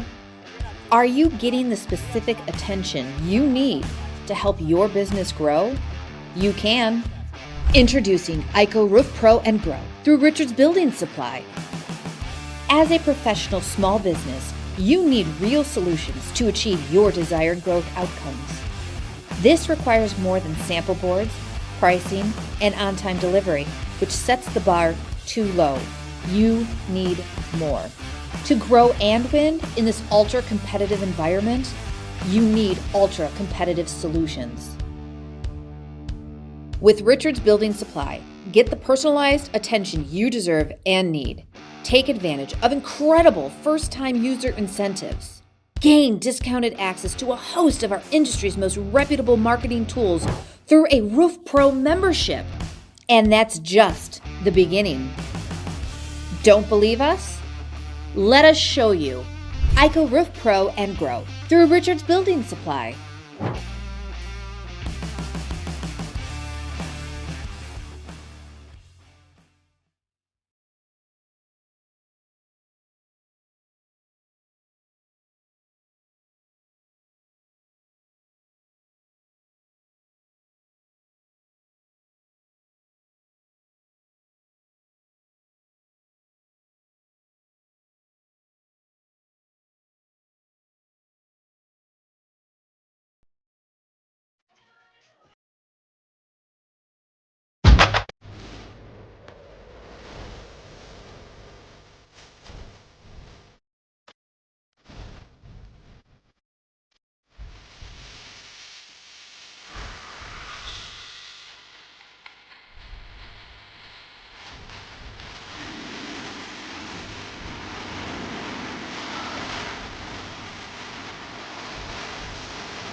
Illinois' top-ranked orthopedic and spine practice, Midwest Orthopedics at Rush, is now in Joliet. See a world-class specialist close to home. To be your best, see the best.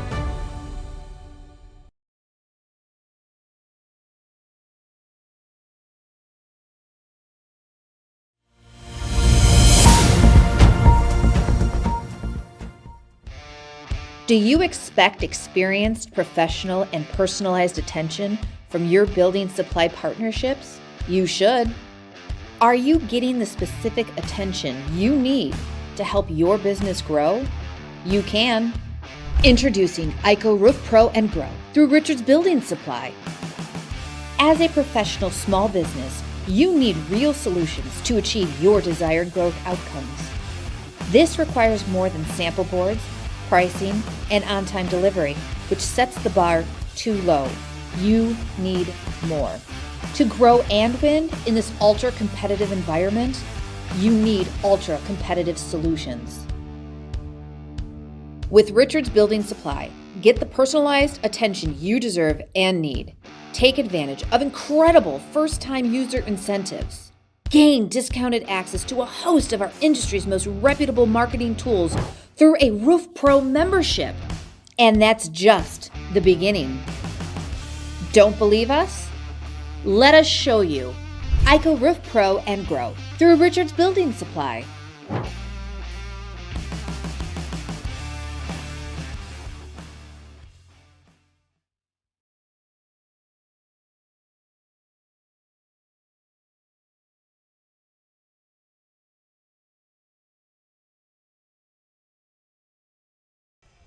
So Berber City only 6 shots.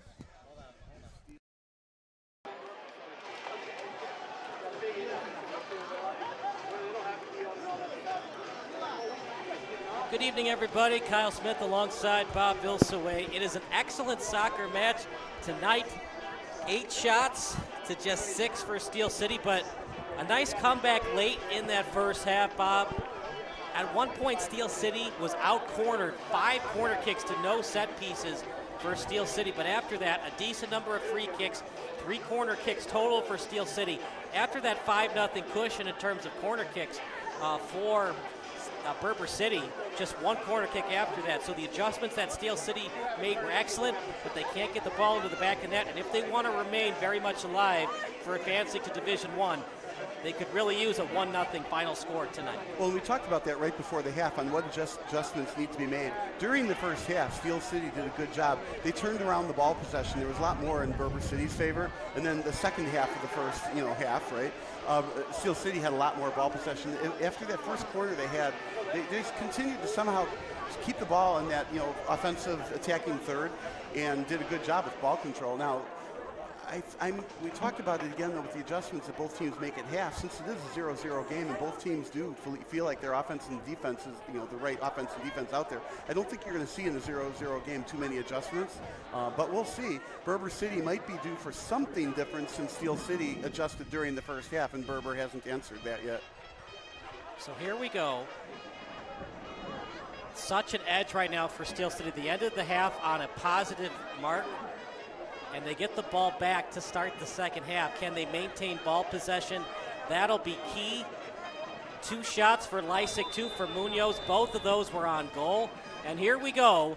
Steel City with it. Leading the charge is Baumgart. Well, and the stats we have show Steel City with 2 more shots on goal, and I feel like Berber City has been taking the game forward this whole time, especially with that high press. But these our stats are showing 8-6 shots on goal in favor of Steel City.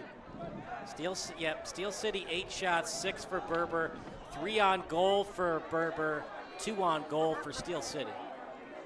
But of course, that one quality shot that went over the net early on from Steel City, boy, that was a golden opportunity to go in. Looks like Berber City is on a little bit, they're hitting the gas tank a bit. Again, the ball in the attacking third, holding on to it.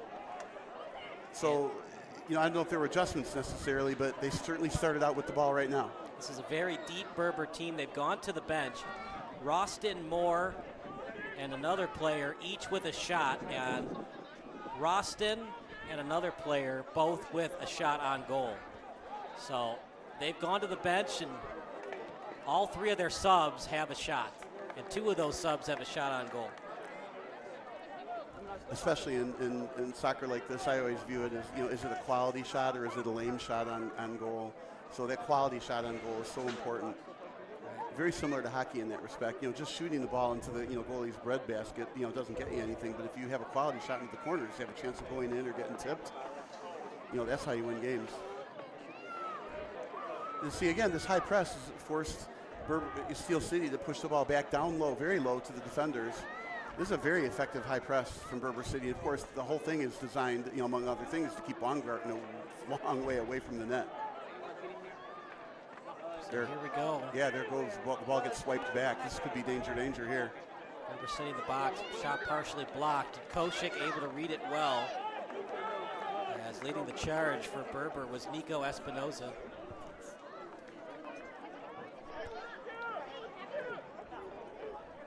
How about this? They're giving us some free food here. No kidding. Those tenders are very good, too. I had them earlier. I guess they're closing the concessions. Look at this lead pass. Shot! Koshik with a beautiful save. That was well put. That was a point-blank shot. Koshik had to come out of the net to make that save. Unfortunately, the ball got deflected and went up. If that ball was lifted, it would have been over Koshik, but it would have had to have hit the top of the net. And meanwhile, get another corner kick. Berber City is really, tightening the screws here at the beginning of the second half here. Steel City's going to have to weather this first half of the storm. Hopefully, Berber City gets tired out a little bit, and Steel City can take it to them the second half of this half. That set piece going nowhere fast and able to send it forward. Yeah, going fast the other way.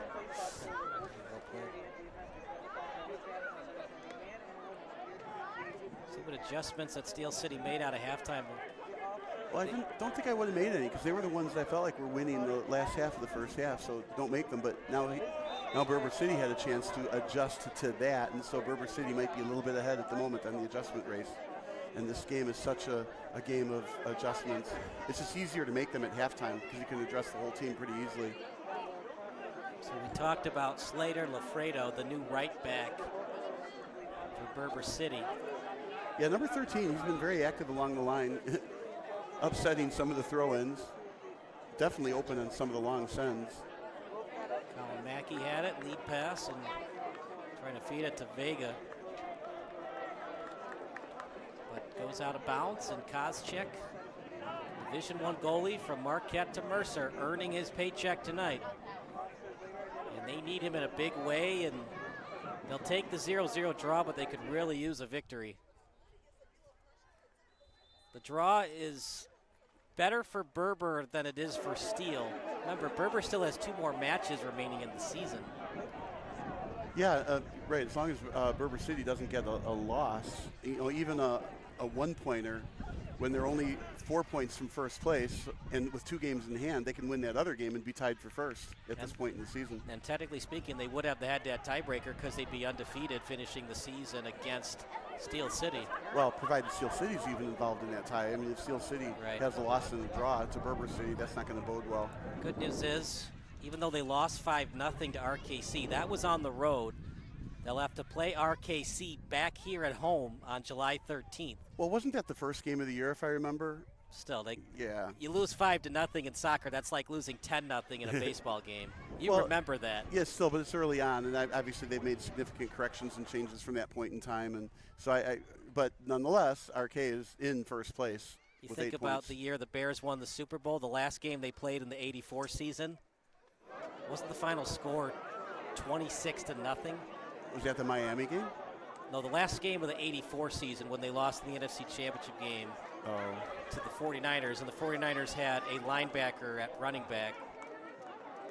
And the famous line that the 49ers told the Bears was, next time bring an offense. Yeah, well, I think next time they did bring an offense. And they destroyed the 49ers the next season, and that, of course, was the Refrigerator Perry's rookie year, and they put him in to score a touchdown against the 49ers. Yeah, that's why I don't give the other team bulletin board material. But I bring that up because those kind of beatings, the fans might forget about them, but the players don't necessarily do. And that loss to RKC Third Coast, the fans might forget about it, but the players, especially if Steel City goes on a run before July 13th, they're going to remember that, and they're going to take it to RKC, at least try their best to get that victory. Yeah, I think try their best. I mean, if it's a matchup nightmare, and that's why they lost 5-0. More likely, I don't know, I wasn't there for that game, but more likely there was a player missing or something. Boy, that was a good box out. It was about as slow as it can go, and still you legitimately box out the offensive player. I never liked that. You push and then you go back to the ball. And that's out of bounds. Support businesses that support Steel City, including Prison City Vintage, Chicago Street Pub, Amber Duffy Real Estate, Noble Tech, and Durbin's. Rebuild Strength and Rehab is the #1 chiropractic clinic in the Lincoln Way area for all age groups. Whether you are a desk worker or a high-level athlete, Rebuild Strength and Rehab has the treatment you need. Yeah, that's kind of like from A to Z. Desk worker versus an athlete. Hey, back in the day, the MLB players also had night jobs or, day jobs after the season was over. Oh, that was a long way ago. My grandfather, he used to be Dick Donovan's boss. For all those White Sox fans that remember Dick Donovan from the 50s and the 60s, pitcher for the White Sox, sold insurance after the season ended. Nice through ball. Here we go. Steel City on the attack. Cross or offside? They cheated. Well, if you can't get a goal the regular way, we've had a lot of offensive goal opportunities thwarted by offsides. So alert line judges, and of course they need to be alert on both sides. You can't let an offside on one side go, but one on the other and not get called. And went up. Are they going to call a yellow card on Steel City? No yellow card. They were talking to the refs a little bit. Maybe they didn't think it was offsides. That's the thing, though. Even if you know you're offsides, what do you have to lose, right? Yeah, you hope the referee misses it. The problem is the refs don't change their mind. The only thing that happens is they get irritated at you for arguing the call. Well, there is something you're trying to accomplish. Yeah, they're not going to change that call, but you are trying to get them to scrutinize it more next time to either be more accurate or maybe give you the break because they felt like you didn't give them a break this time. But you're trying to influence the next call, not that last call. Partner, in baseball, you can't argue balls and strikes. Is there an analogy or is there a similarity for soccer? There's one thing you can't do that leads to yellow cards for unsportsmanlike? I think it's all in play. All judgments in play when you talk to referees. But obviously you have to be careful how you talk to the referees. There's certain magic words you can't say, stuff like that. Caitlin Clark got a technical just for saying, "Are you kidding me?" to a referee. Right, but then in baseball, I was going to make the joke, you can't argue balls and strikes. Well, if they would just get on their horse and get a robo-ump, you wouldn't have to argue those. In the box, here we go. Nice pass to himself as it was delivered by Mackey. That shot a little bit high. Kirby Ferris with another report for us. Nothing game. Kirby, what do you got for us?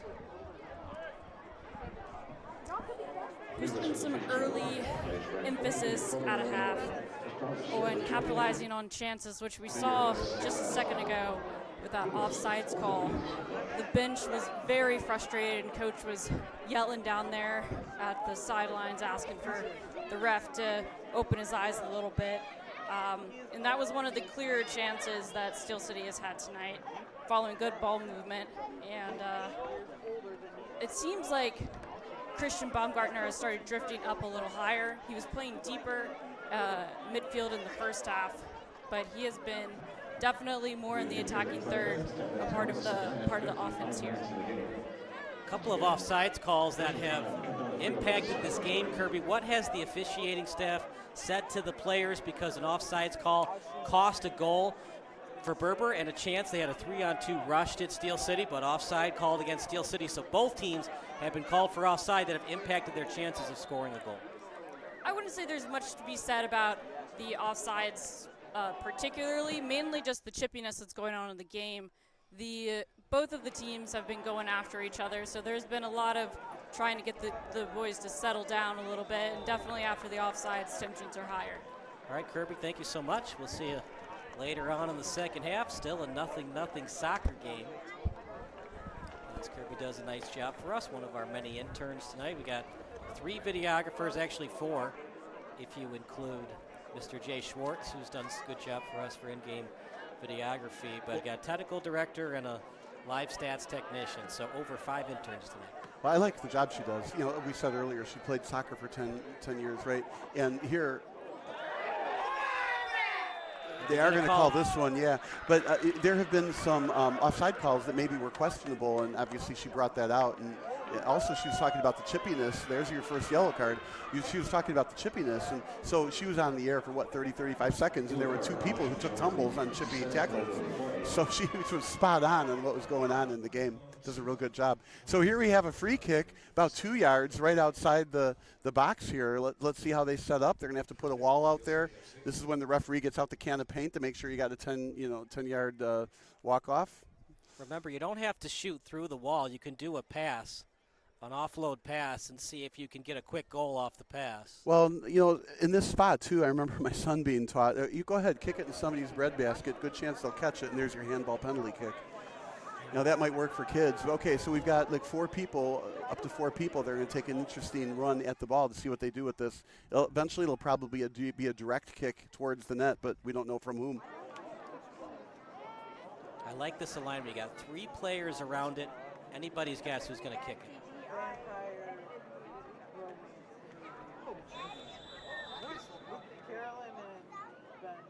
Lefty kick, loose ball, did not touch an elbow as the turnaround kick is going to lead to a corner. So AJ Vura took the kick. Another corner kick brought to you by Pursuit Wealth Group. That's our 4th one of the night. So I like this. They got the free kick in front. Okay, it didn't go in, but now they got a corner kick right after it. Goal! Goal scored for Steel City off the set piece.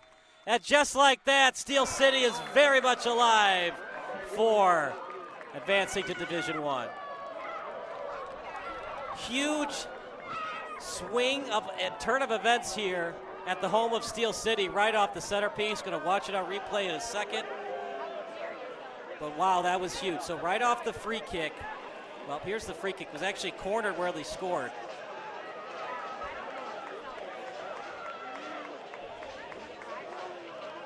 So they like to row the boat. Right. Well, it looks like they got a yellow card on the substitute on the celebration. Right, but so here's the left-footed kick, and it just kind of found its way to the center. Well, it was intentionally headed in, and it was a very, very nice play. I mean, I think if I'm the goalie, I try to get that on a fly, but there was enough interference in between him and the ball. He couldn't get to it with his arms up high, and it's a goal. Now 1-0. Now Berber City is up against it. They're going to have to press even more than before, give up some defense, and try and score again. And the other thing that Kirby said that was right spot on was that they were pushing Baumgartner up because Steel City doesn't want to settle for a 0-0 draw. They don't want 1 point, they want 3 points. Well, now they might get that 3 points, they have a 1-0 lead, but a lot of time to go. And I think Berber City is going to take that one to heart and be like, that shouldn't have gone in. We need to try harder. We've been doing a great job this whole game. We need to score. So I think you're going to see Berber City put on more of a press like that. That was like a hockey play, just crashing that philosophy. There were just a bunch of Steel City bodies hoping for the best. They got the pass out in front. And yeah, I don't know about that defensive play there. Again, they're going to push up and the hockey analogy pinch the corners, right? But you missed that ball, and Baumgartner's off to the races by himself. So you got to be careful. At least don't, quote, pull the goalie against Baumgartner. Such a humongous goal. Well, we talked about that at halftime. The first goal could end up being 1-0, maybe a 2-0 game. Both of our predictions are in play, though. Out of bounds, to me, that's a turnover. My kids' teams do that all the time. You work really hard to get the ball to the forward third. You pass it to the striker and can't hit the broadside of a semi-truck, and it goes out of bounds the other team's ball. Turnovers matter, especially now, second half down a goal. It's also frustrating for the teammates because they worked hard to push the ball up for your player just to kick it out wide. So I think you'll continue to see even more pressing from Berber City now. We're in the 61st minute. If you're just joining us, a free kick that went for naught, lead pass out in front. Cheating up is the goalkeeper. Wide open net shot, didn't get much on it. Lysick slides after it. And Hanika might have overthought it.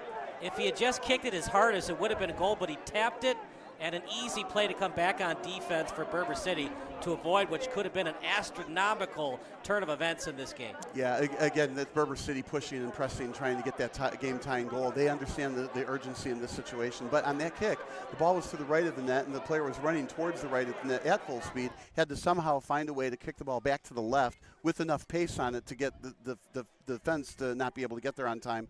He chose, all right, I'm going to make an accurate kick rather than a hard kick, and obviously that then got saved.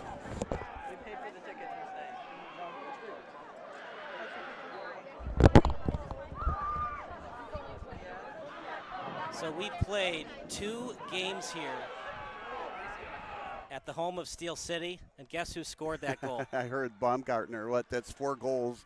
We've seen 4 goals, and all 4 were Baumgartner, and that went on a header. He's got a nose for the ball, and just like Kirby said, they were pushing him up, and of course on a corner kick, he's going to be all the way up. And the problem is if Berber City continues to keep the ball in their attacking third, that keeps Baumgartner away from the net. And of course he doesn't have corner kick ramifications either. Right now we got another free kick from a good angle on the far side. So Steel City has absolutely turned it around since halftime. And right now for Berber City, clock is ticking. Sure is, Bob. And right-footed boot coming up. Lysick, kick in front, and Munoz got a late break on it, but was able to handle it and corral it. That was a great kick, and we had, if that got deflected, that could have been trouble. Meanwhile, a chance in the box. Koscheck somehow didn't get into the back of the net, but it should be a corner kick coming up for Berber City. They're going to say Berber touched it last. Break for Steel City. Nice push, nice counterattack from Berber. Boy, was that ever. That was a breakaway. He had to keep maintaining his speed, but once he got into that goalie box, get pushed from behind or something like that, that's a penalty kick. Would have been interesting if he had stopped to try to set it up for a kick. He would have been run over, but he was going for the goal and ended up, unfortunately for him, kicking it right to Koscheck.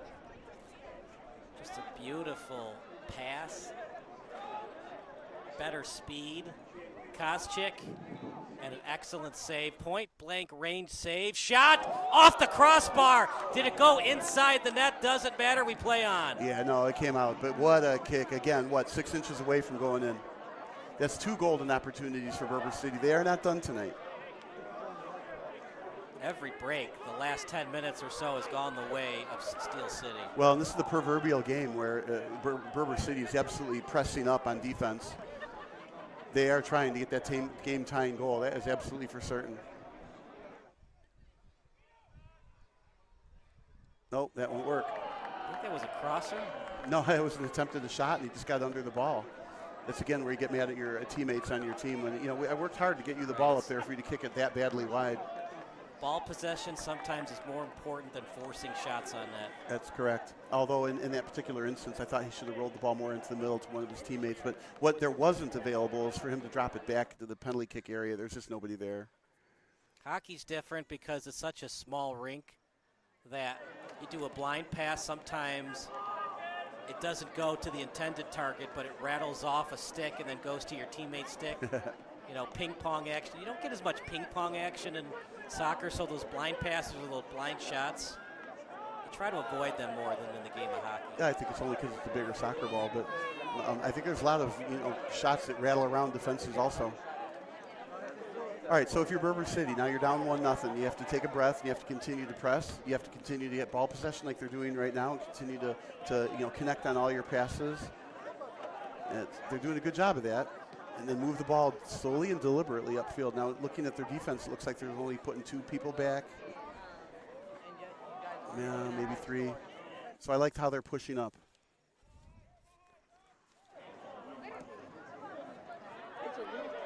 Off the body. Well received. Yep. Aquino had it off his body, off his chest. Shot blocked again. Excellent job that time by Vara. And of course, Steel City has to be very careful that they don't get up with a penalty shot. So they play an excellent defense without fouling. Christian Baumgartner, if you're not familiar with him, you should be. He's an excellent soccer player from DePaul University. Another close shot. You're going to get a corner out of this too. Got deflected.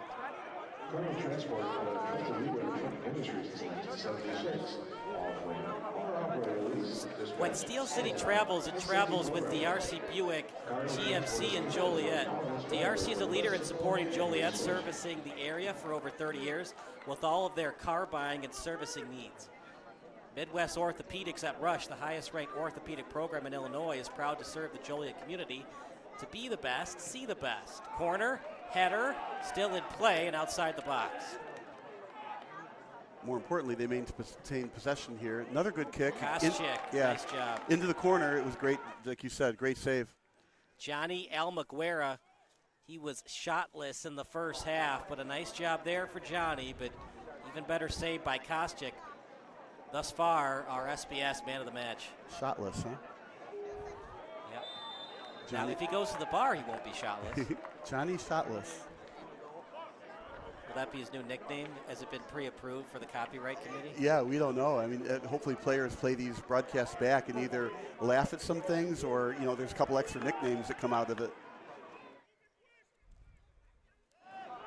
I would definitely watch to see myself, okay, I did this instead of that, should have done the other thing instead. I want to replay my goal. I want to replay my pass. Why did I do this?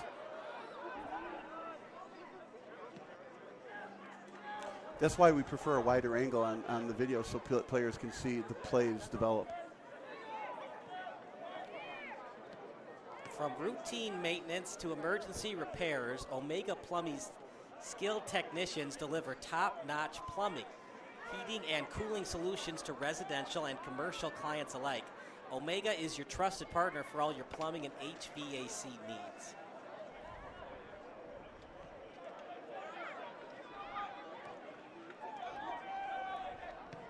Left-footed boot on the crosser. Took a nice spin on the ball, and it was hard for Steel City to get a read on that. There's some room here on the left side. Lysick, it just seems like he never gets tired. Excellent conditioning. Through ball, past Lysick's foot. Chance for Steel City, they got numbers. Henika in front and offside. And I disagree with that call, and so does Henika and the rest of Steel City. And they have to be careful not to get called for yellow, but they're going to be called for one. This is a huge call, partner, because Steel City had a lot of numbers on offense and tried to put it away. Yeah, but if offsides is offsides. I mean, if it's offsides, it is or it isn't. And that, to me, does look like it's offsides. Now, you have to go back and, stop the video exactly at the point of when the ball gets passed. And the referee cannot call offside until the ball actually gets received. In that case, it was a long pass, so a lot of time goes by from when the ball gets kicked to when it gets received. And that's why I think a lot of the casual fans think that's not offsides, because it took so long for the whistle to get blown. But it was, I think you have to say it was called correctly. But, to be sure, that's why you have that replay system. In our case, you just have to replay the broadcast. You'll back it up 5 or 10 seconds and look at it again. So Kirby Ferris will join us for another report. As a 1-0 lead now for Steel City. Crash net philosophy that time, Kirby, and Christian Baumgartner now with 4 goals on the season. All four of them have been during our broadcast. That was a really beautiful goal from Christian off that corner kick. You really felt the emphasis on crashing towards the goal and following up on all the chances they're getting. Had a bit of a conference with the boys on the sideline as to why number 25 got that yellow card. He immediately came out. About 5 minutes later, coach pulled him. But the consensus is probably a good bit of talking with too much color after the goal got him a spot on the bench. Wow. Like we talked about before, Kirby, if Steel City wins, they're still very much alive for advancing back into Division I. Yeah, the team is animated to the max right now. All the momentum is with Steel City. I went behind Berber's bench just a second ago, and it is quite 180 complete difference. After that shot that hit the first shot that hit the goal post, one kid literally threw his towel down. It's basically just crickets out there behind Berber City. All right, Kirby, thank you so much. 2 substitutions coming in for Steel City. It'll be Sergio Reyes from Aurora and Miles Hagan, the midfielder from New Lenox. And Steel City, they're doing whatever they can, Bob, to preserve this 1-0 lead, possibly get a 2-0 win. They need fresh legs out there to counteract what Berber City's done from their midfielders and forwards. I like that. From too much colorful language to, I think my words, was too much celebrating. But that was the reason for that yellow card. It ain't over till it's over, right? Yeah. Well, yeah. So that ball we lost. That ball went over the net, over the baseball left field, and some kid out there is retrieving it. Meanwhile, we've got a different ball. I was surprised they didn't call a foul there. There was a clear push near the sideline. Well, we don't know why it wasn't called, if it was really enough of a push for one, or then second, if they wanted to continue with advantage. Right. Now, this is onside. Let's see what the linesman says. Because it's not just that a foul or a not foul was called. It's Steel City wants those fouls to be called against Berber because that wastes time against Berber, and they're allowed to pass the ball around and force Berber into a spot where they have less time to score the equalizer. Yeah, I haven't detected that Steel City is trying to do things to waste time. I still think that they're using the same game plan, even with a 1-0 lead. They're not going into a defensive shell. They're not trying to make X number of more passes to hold the clock. And Berber City is going to continue to press. I think it'll be hard for Steel City to salt the game away. I don't know about that. Yeah. Goal kick. Yeah, I think Lysick was put in a bad spot. Maybe let that ball hit the turf. It was hard for him to volley that, and only thing he could really do on that volley was to just kick it forward, and he kicked it out of bounds. Yeah. Well, it was also contested. So anyway, gave up a goal kick, used up a little bit of time. Just let it hit the turf and then try to stop the ball with your front foot or the palm of your foot, and just waste clock. Anyway, it's going to be a Goal kick coming up for Koscheck. Man, has he been fantastic tonight. Yes, he has. If only they could have all their soccer matches here in Joliet. Even though he went to Marquette. Well, he did. Then he didn't like it anymore, and he left. Is that why he left? I don't know. 'Cause he just left. Do you know anybody else that went to Marquette? Dwayne Wade. Jimmy Butler, right? Butler, yeah. Anybody else? Jay Crowder. Do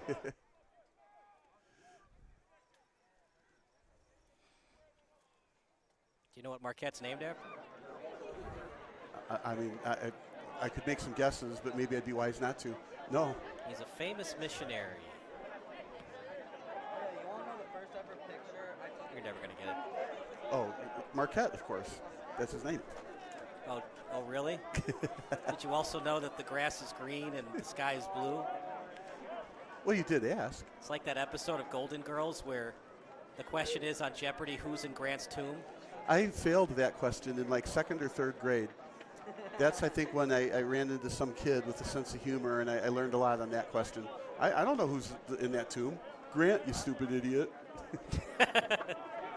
Ha, ha, ha, you fell for it. And in the episode, Betty White's guess, who is Cary Grant? And it's a dream, of course, so Betty White actually wins the $1 million Jeopardy question. It's a great episode. Well, I guess that would be an alternative answer. All right, I like what Berber City's doing here, holding on the ball, and of course, as soon as I say something, they give it up. But I think that's one of the ways they have to get back in the game, patience, but continue to move the ball and pass the ball. And Steel City obviously setting up well on defense, not letting Berber City be able to penetrate. So this is going to be a good game. I love these 1-0 games in the middle of the second half, especially when the game's very meaningful and 3 points are on the line. If you're just joining us, man, if you missed a heck of a game, that should be a foul, and it is. Just a silly foul, partner, and it allows Steel City to waste more time with back-and-forth passes. Yeah, again, I just don't think Steel City's goal here is to waste time. I think their goal here is to continue to win and press and try to get that second goal. And I just don't detect them finding ways to run clock. When they start tying their shoe on the field, then they're in that mode. If you're a soccer fan, but an average one, extra time is about how many injuries, how much time we've had to waste with substitutions. We haven't seen a lot of that, so it's advantage Steel City.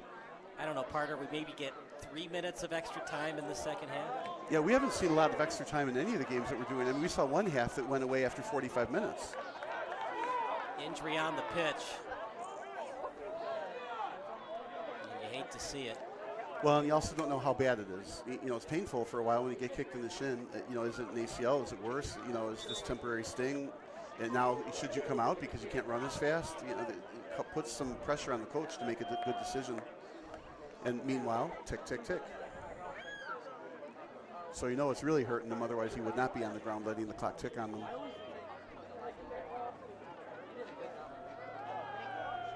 A yellow card on that. I feel like a delayed yellow card, but a yellow card. It's now 2 yellow cards against Steel City. Yeah, I think the coach decided to give the referee a little peace of mind there. Remember, if you didn't watch the game a couple weeks ago, Steel City was called for a red card. That was close to one. Yeah, if you look at the camera angle also down there, that's our Kirby on the what appears to be the bullpen. Yep, she's near the bullpen. Yeah, there she is walking toward the bullpen, on the replay at least. She's pretty fair with her reporting. Well, she's very knowledgeable. I don't think you got the pun there. Oh, I might not have. Her last name is Fair, so. I didn't know.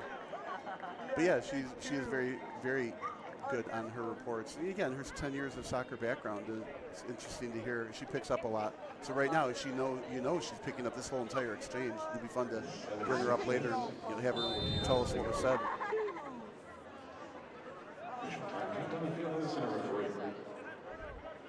Yeah, you hired a good one there, sir.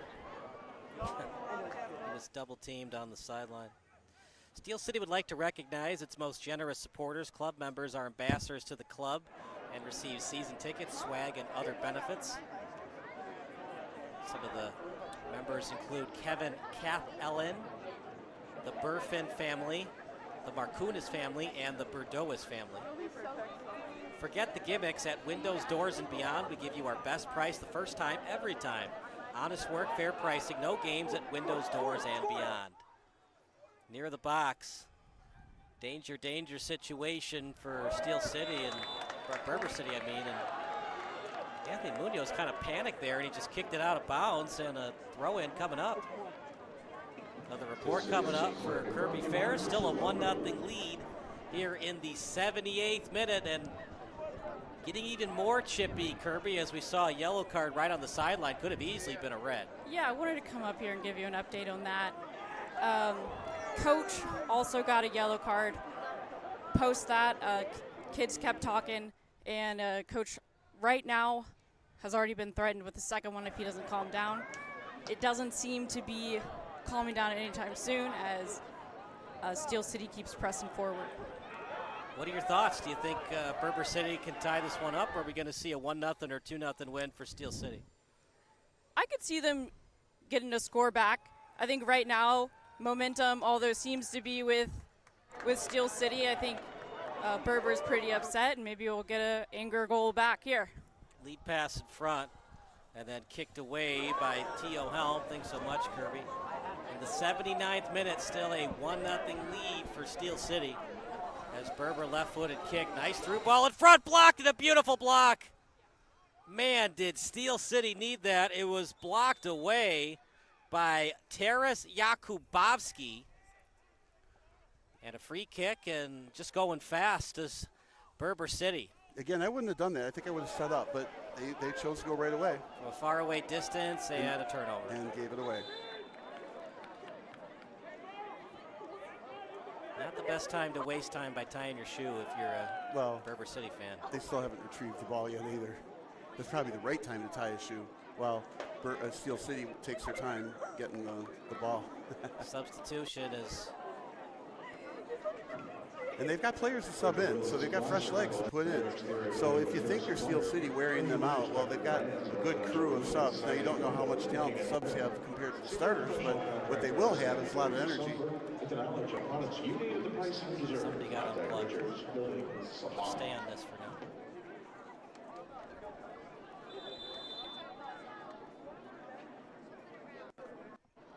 What's going on? Stay on this for now.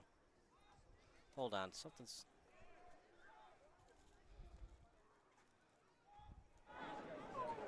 Sorry about that. We were getting some bars on the camera. Somebody unplugged us for a second. Yeah, they're pretty colors, though.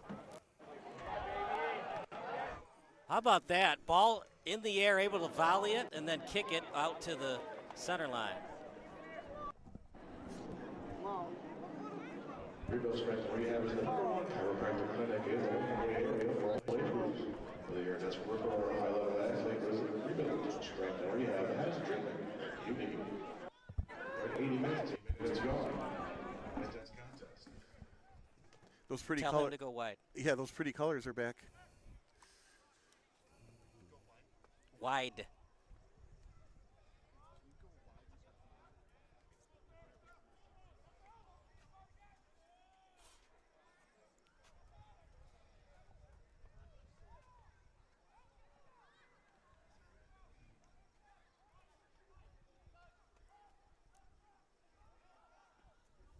In the 82nd minute.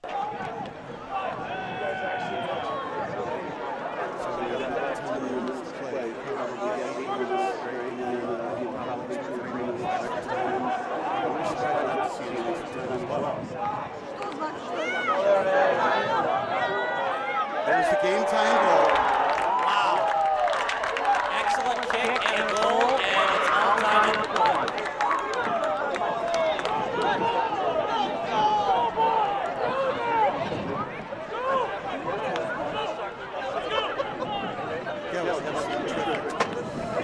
Offensive coordination on that pass. Took the ball out of midair, kicked it, never let the ball hit the ground, kicked it past the goal. Well, we are recording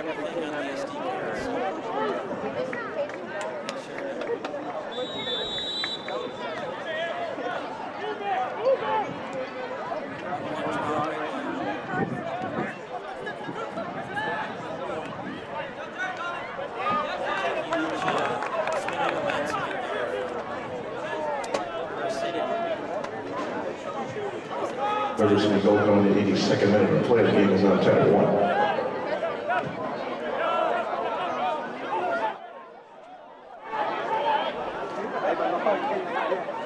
Shot.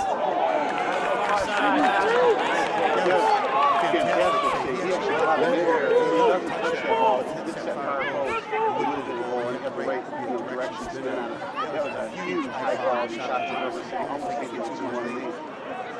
Right now we're 1-1. Both teams are going to get 1 point for this stage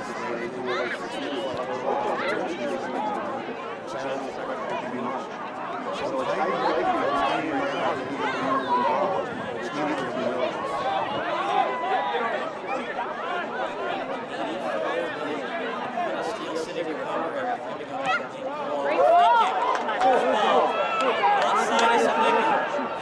on the first base line. Hesitation move. Crosser, loose ball, and then cleared away by Berber City.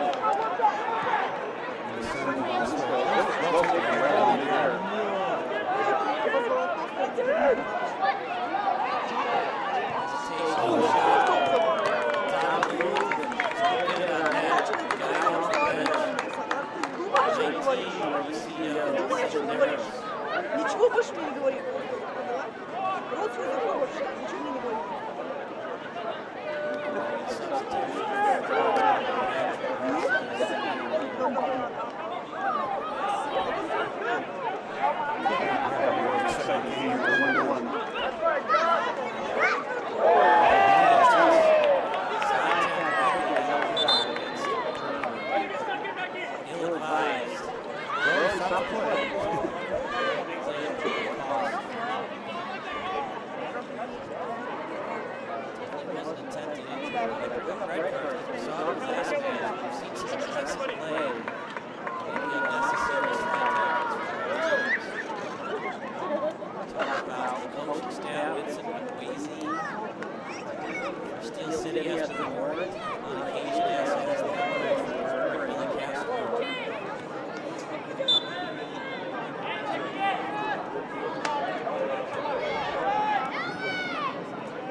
Steel City FC, project brought to you by Pursuit Yeah, if he grabs that, it's, essentially a goal kick. He has possession, but it went off his fingertips. And, these goal kicks, corner kicks, I'm sorry, can be danger. Now, right-footed kicker, so it's going to curl toward the net. Steel City moving its players in toward the net. Hang time, header, wrong direction. Steel City running out of time to try to get a 2-1 win. Pass going over. Yeah, I don't know if that was such a bad shot to take. He's going to the upper far corner, and if he does make a good shot there, it goes in, but it turns out it's essentially a turnover. And Berber City now with the ball. In case they can find it.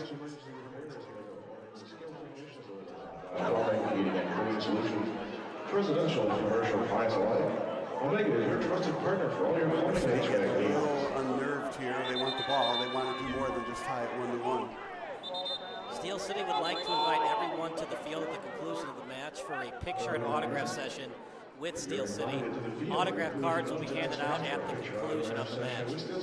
Cardinal Transport has been a trusted leader in the trucking industry since 1976, offering owner-operator lease, dispatch, settlement, and safety programs. Cardinal Transport is committed to empowering its drivers with the best support and resources. As that goes out of bounds. Yeah, it's going to be another corner kick, and Berber City took that one upfield really quick. I think that Steel City, you just feel like maybe they should have been marking their players just a little bit more, and they could have prevented that ball coming all the way upfield, and then therefore this corner. But yeah, I got to say, that's like the first bad thing we've said all day about Steel City's effort in this game. All right, here we got the corner, left-footed kicker. Again, that's going to curl towards the net. They should be aiming for a high, far post. Up in the air. Off the foot, and possible push, no call. His hands go up like, what did I do? As that's headed out by Steel City. Yeah, he was pushed. I'm glad there was a no call on that, not just because of Steel City, but I mean, I don't like it when there's a penalty out near the edge, right? And then that penalty shot changes the game. If there's a penalty, it needs to be a worthwhile penalty because it's a 1-1 game with what, 5 minutes to go, 3 minutes to go? Another corner. Too far. That time it's just a back somersault, no push. Because of that injury, we might have 5 minutes of extra time. Right now we have 87:38 on the clock. I don't think there'll be much extra time. You'll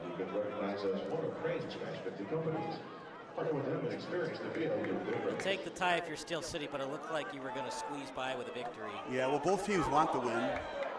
Hanika, stop and start move, able to maintain possession, shot way too high. The man off the bench and Miles Hagan, not even close. Yeah, I think because they know the game is almost over, they're settling for just, hoping for a random shot that goes in. They're not taking the best shot on the field. Anyway, that turned out to be a high kick. Again, same thing. You got to be over the ball, keep your toe pointed down, and that went up. Another send the other direction. And the reason the goalie can pick that up off the header is because the impetus of the shot came from the defense from Berber City. You cannot pass the ball back to your goalie, causing the impetus, and then have your goalie pick it up. But that was essentially deflected that direction, even though it was a very in-control header. Right now it's Hagan. Give and go play by Reyes out at midfield, stolen away by Berber. Another injury at midfield, too. Leading the charge is Mackey out in the box. Mackey with it still, left-footed boot off his body. Another block shot by Steele. Berber keeping it in on the slide tackle from Mackey. After it was Rosted now at the sideline. Wide open chance. Hanika, is he onside? Hanika, he was offside. Anyways, it was saved by Munoz. You saw the hesitation of Hanika going after that ball. That's one you just have to replay again. To me, it looked like it could have been onside, but there was an offside call. Let's see. We're looking at the replay on our end. Yep. Yes, he's offside. My goodness, 3 feet. Didn't really matter because Munoz made the save anyways, but. Well, and what a save it was, but I think he knew he was offside, and that's why he didn't. Credit for the save because Hanika was offside. Here we go. Yep, he's offside. No, I think it's a different reason, but I think it was a handball? Foul, just a foul. But what an exciting back and forth game here. In a 1-1 game, it's unusual when teams are flying this unabated up and down the field, but neither team wants a draw. They want all 3 points, not just 1 point. That's why this is happening. There's a That's trip in the box. No call. Oh my goodness. No call. I think he hit the ball first, and that's why there's no call. But again, one to replay. That would have been the game because that would have been in the box and most likely a penalty kick game winner for Steel City. 90 minutes. Stoppage time to be determined by the center referee.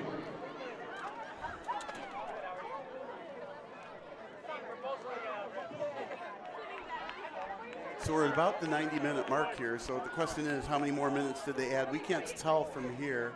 It's not like they use sign language or hold up 3 fingers, but we're going to guess 2 or 3 minutes.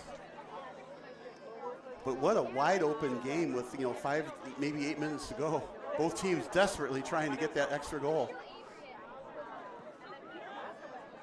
You look at it on replay. Hanika pass. He was just starting to fall down.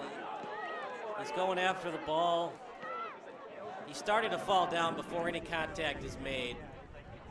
I changed my mind. I like the no call by the ref. So no free throws for SGA on that?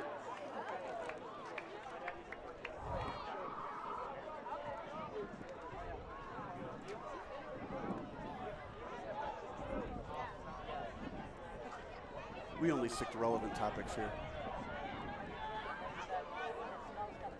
Don't go anywhere. The SBS post-game show following this telecast. Uh-oh. All right, now we got now some fun pushing. Bad. Out comes the yellow card.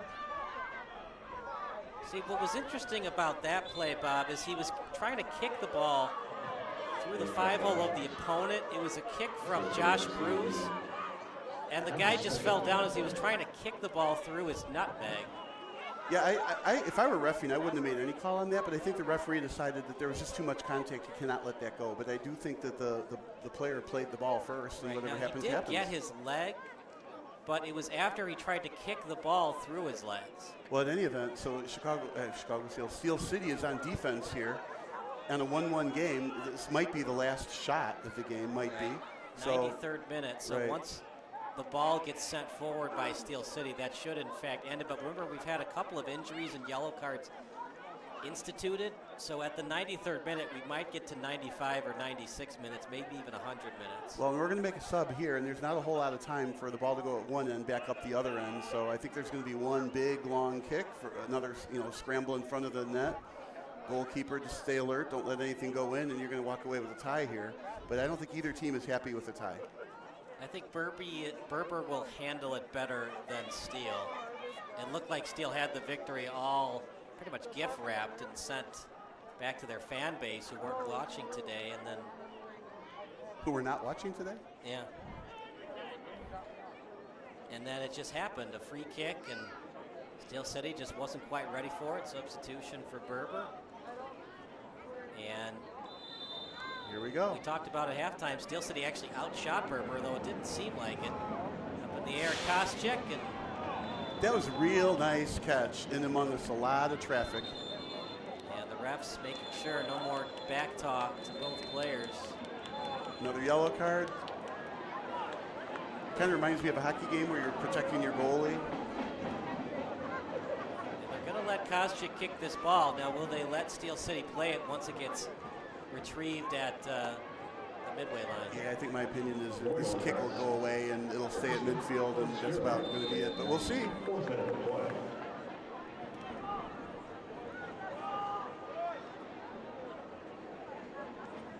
I don't think the referees are interested in extending this game. This will be the last chance for Steel, and Munoz able to handle it. Munoz, instead of just... Yeah, that's what I mean. Berber City doesn't want to tie either. Right, but remember, they have 2 more matches to work with, so it's okay for them, not so much for Steel. Especially because they lost to Berber earlier. Not only did they lose, but they lost by 3 goals. We're now in the 95th minute. Boy, was he ridden off the ball. That's it. So we were right. We thought it might go to 95 minutes, and it did. Tough one for Steel City to swallow, but they do get the 1 point. Every play matters, partner. You can't take a play off. Steel City was a little late on defense, and Berber City made them pay, and that's all they needed to get the 1 point tonight. Well, and the big picture is that they earned a point against Berber City, who was going to end up at the top of the standings. I mean, they're at how you slice it. Berber City, even though they've only played 3 games, have yet to lose. So most of the rest of the teams are not going to collect a point off Berber City. So that's going to help Steel City to climb the standings somewhat high. But the question is, they want to be in the top 2 to be able to move up a division. Berber City, offhand, is going to be one of those 2 in the top. And they already lost to RK, and they're on top. So Steel City, as much as they've been on a mission this year to move back up again, they're going to be up against it with Berber City and RK at the top of the standings right now. It looks like Steel City is sitting, kind of in 3rd place. They're going to have to, win a couple in a row and move up that way. But they did play well today against a very, very good team. What were some of the good things and the not so good things that you saw from Steel City? Because when it's a 1-1 draw, obviously things did not entirely go your way tonight. Well, I think there's 2 things from Steel City's perspective. You did have the lead 1-0, and they did not seem to go into a defensive shell. It was as if to me that it was more important for them to score the second goal, play with the goal differential rather than make sure that a goal didn't go in against them. So I feel like they should have and could have salted the game away at that point in time. So that does it for our in-game broadcasts. More soccer action coming up next, including our post-game show. But for Kirby Fairs and Bob Vilsaway, Jackson Magad, and everybody else who worked for us tonight, thanks so much. Post-game show coming up next here on SBS, the broadcasting network for everyone.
A deal for me? A deal for everyone. 17 East Van Buren Street, Joliet, Illinois.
They're my neighbors.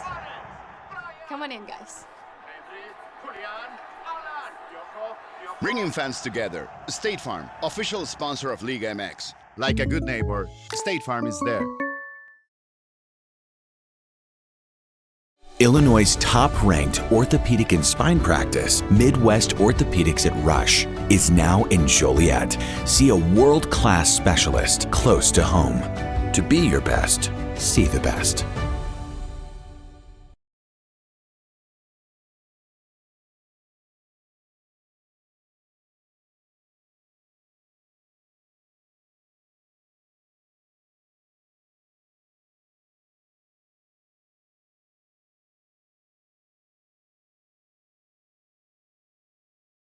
A deal for me? A deal for everyone. 17 East Van Buren Street, Joliet, Illinois.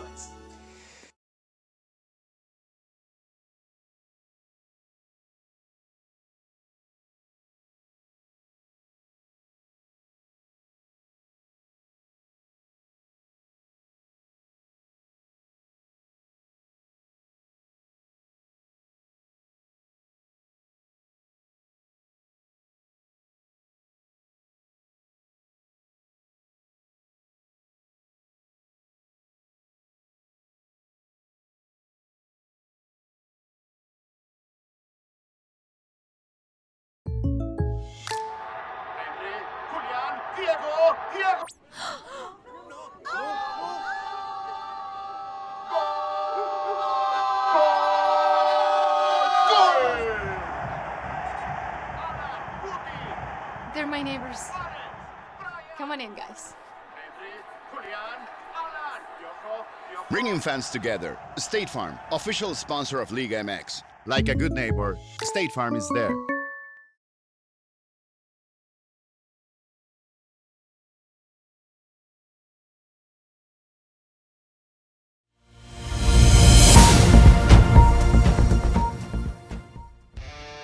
Do you expect experienced, professional, and personalized attention from your building supply partnerships? You should.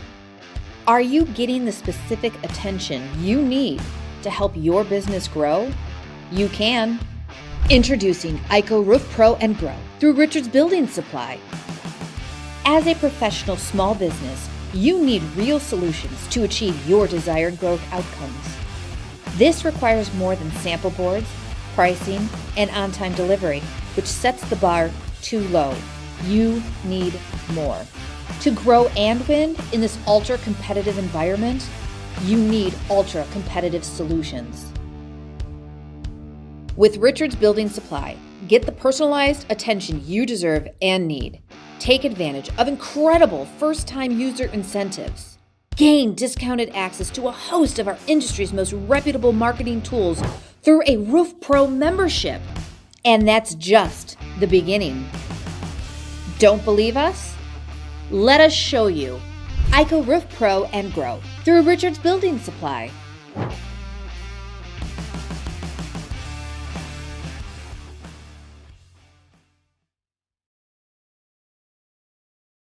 Illinois' top-ranked orthopedic and spine practice, Midwest Orthopedics at Rush, is now in Joliet.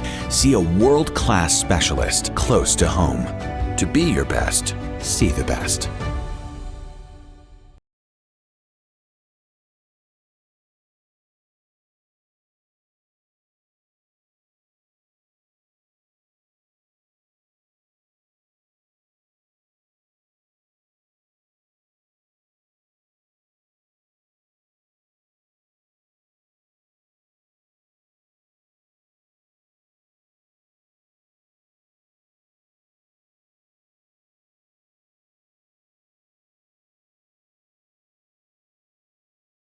A deal for me? A deal for everyone. 17 East Van Buren Street, Joliet, Illinois.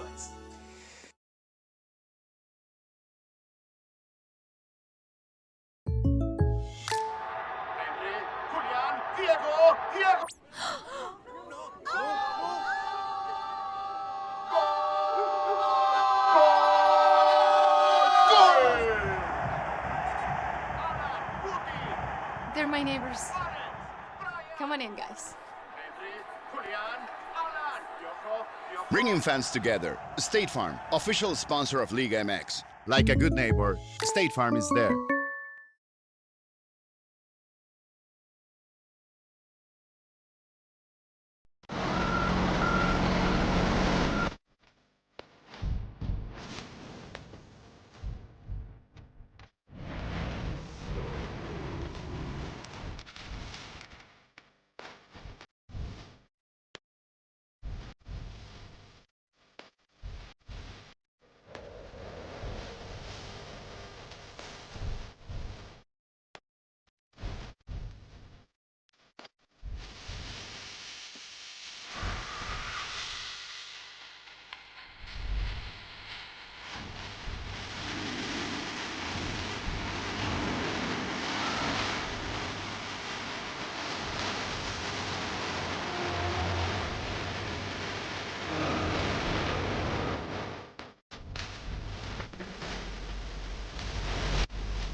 Illinois' top-ranked orthopedic and spine practice, Midwest Orthopedics at Rush, is now in Joliet. See a world-class specialist close to home. To be your best, see the best.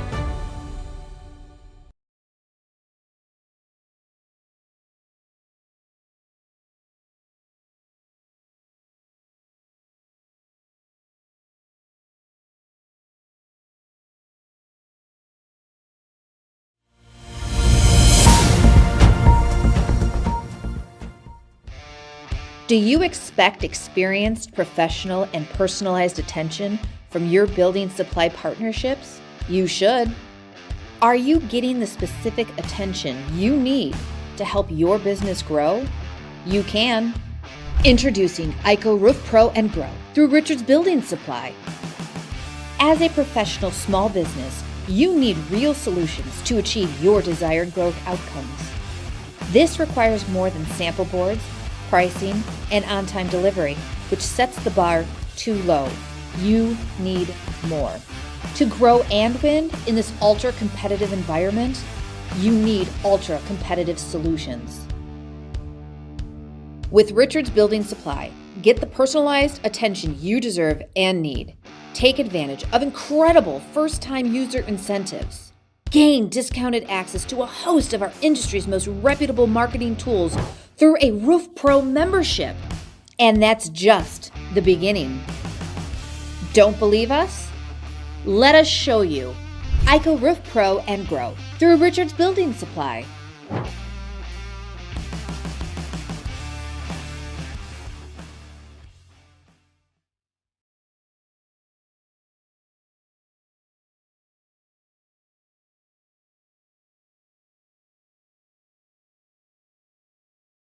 A deal for me? A deal for everyone. 17 East Van Buren Street, Joliet, Illinois.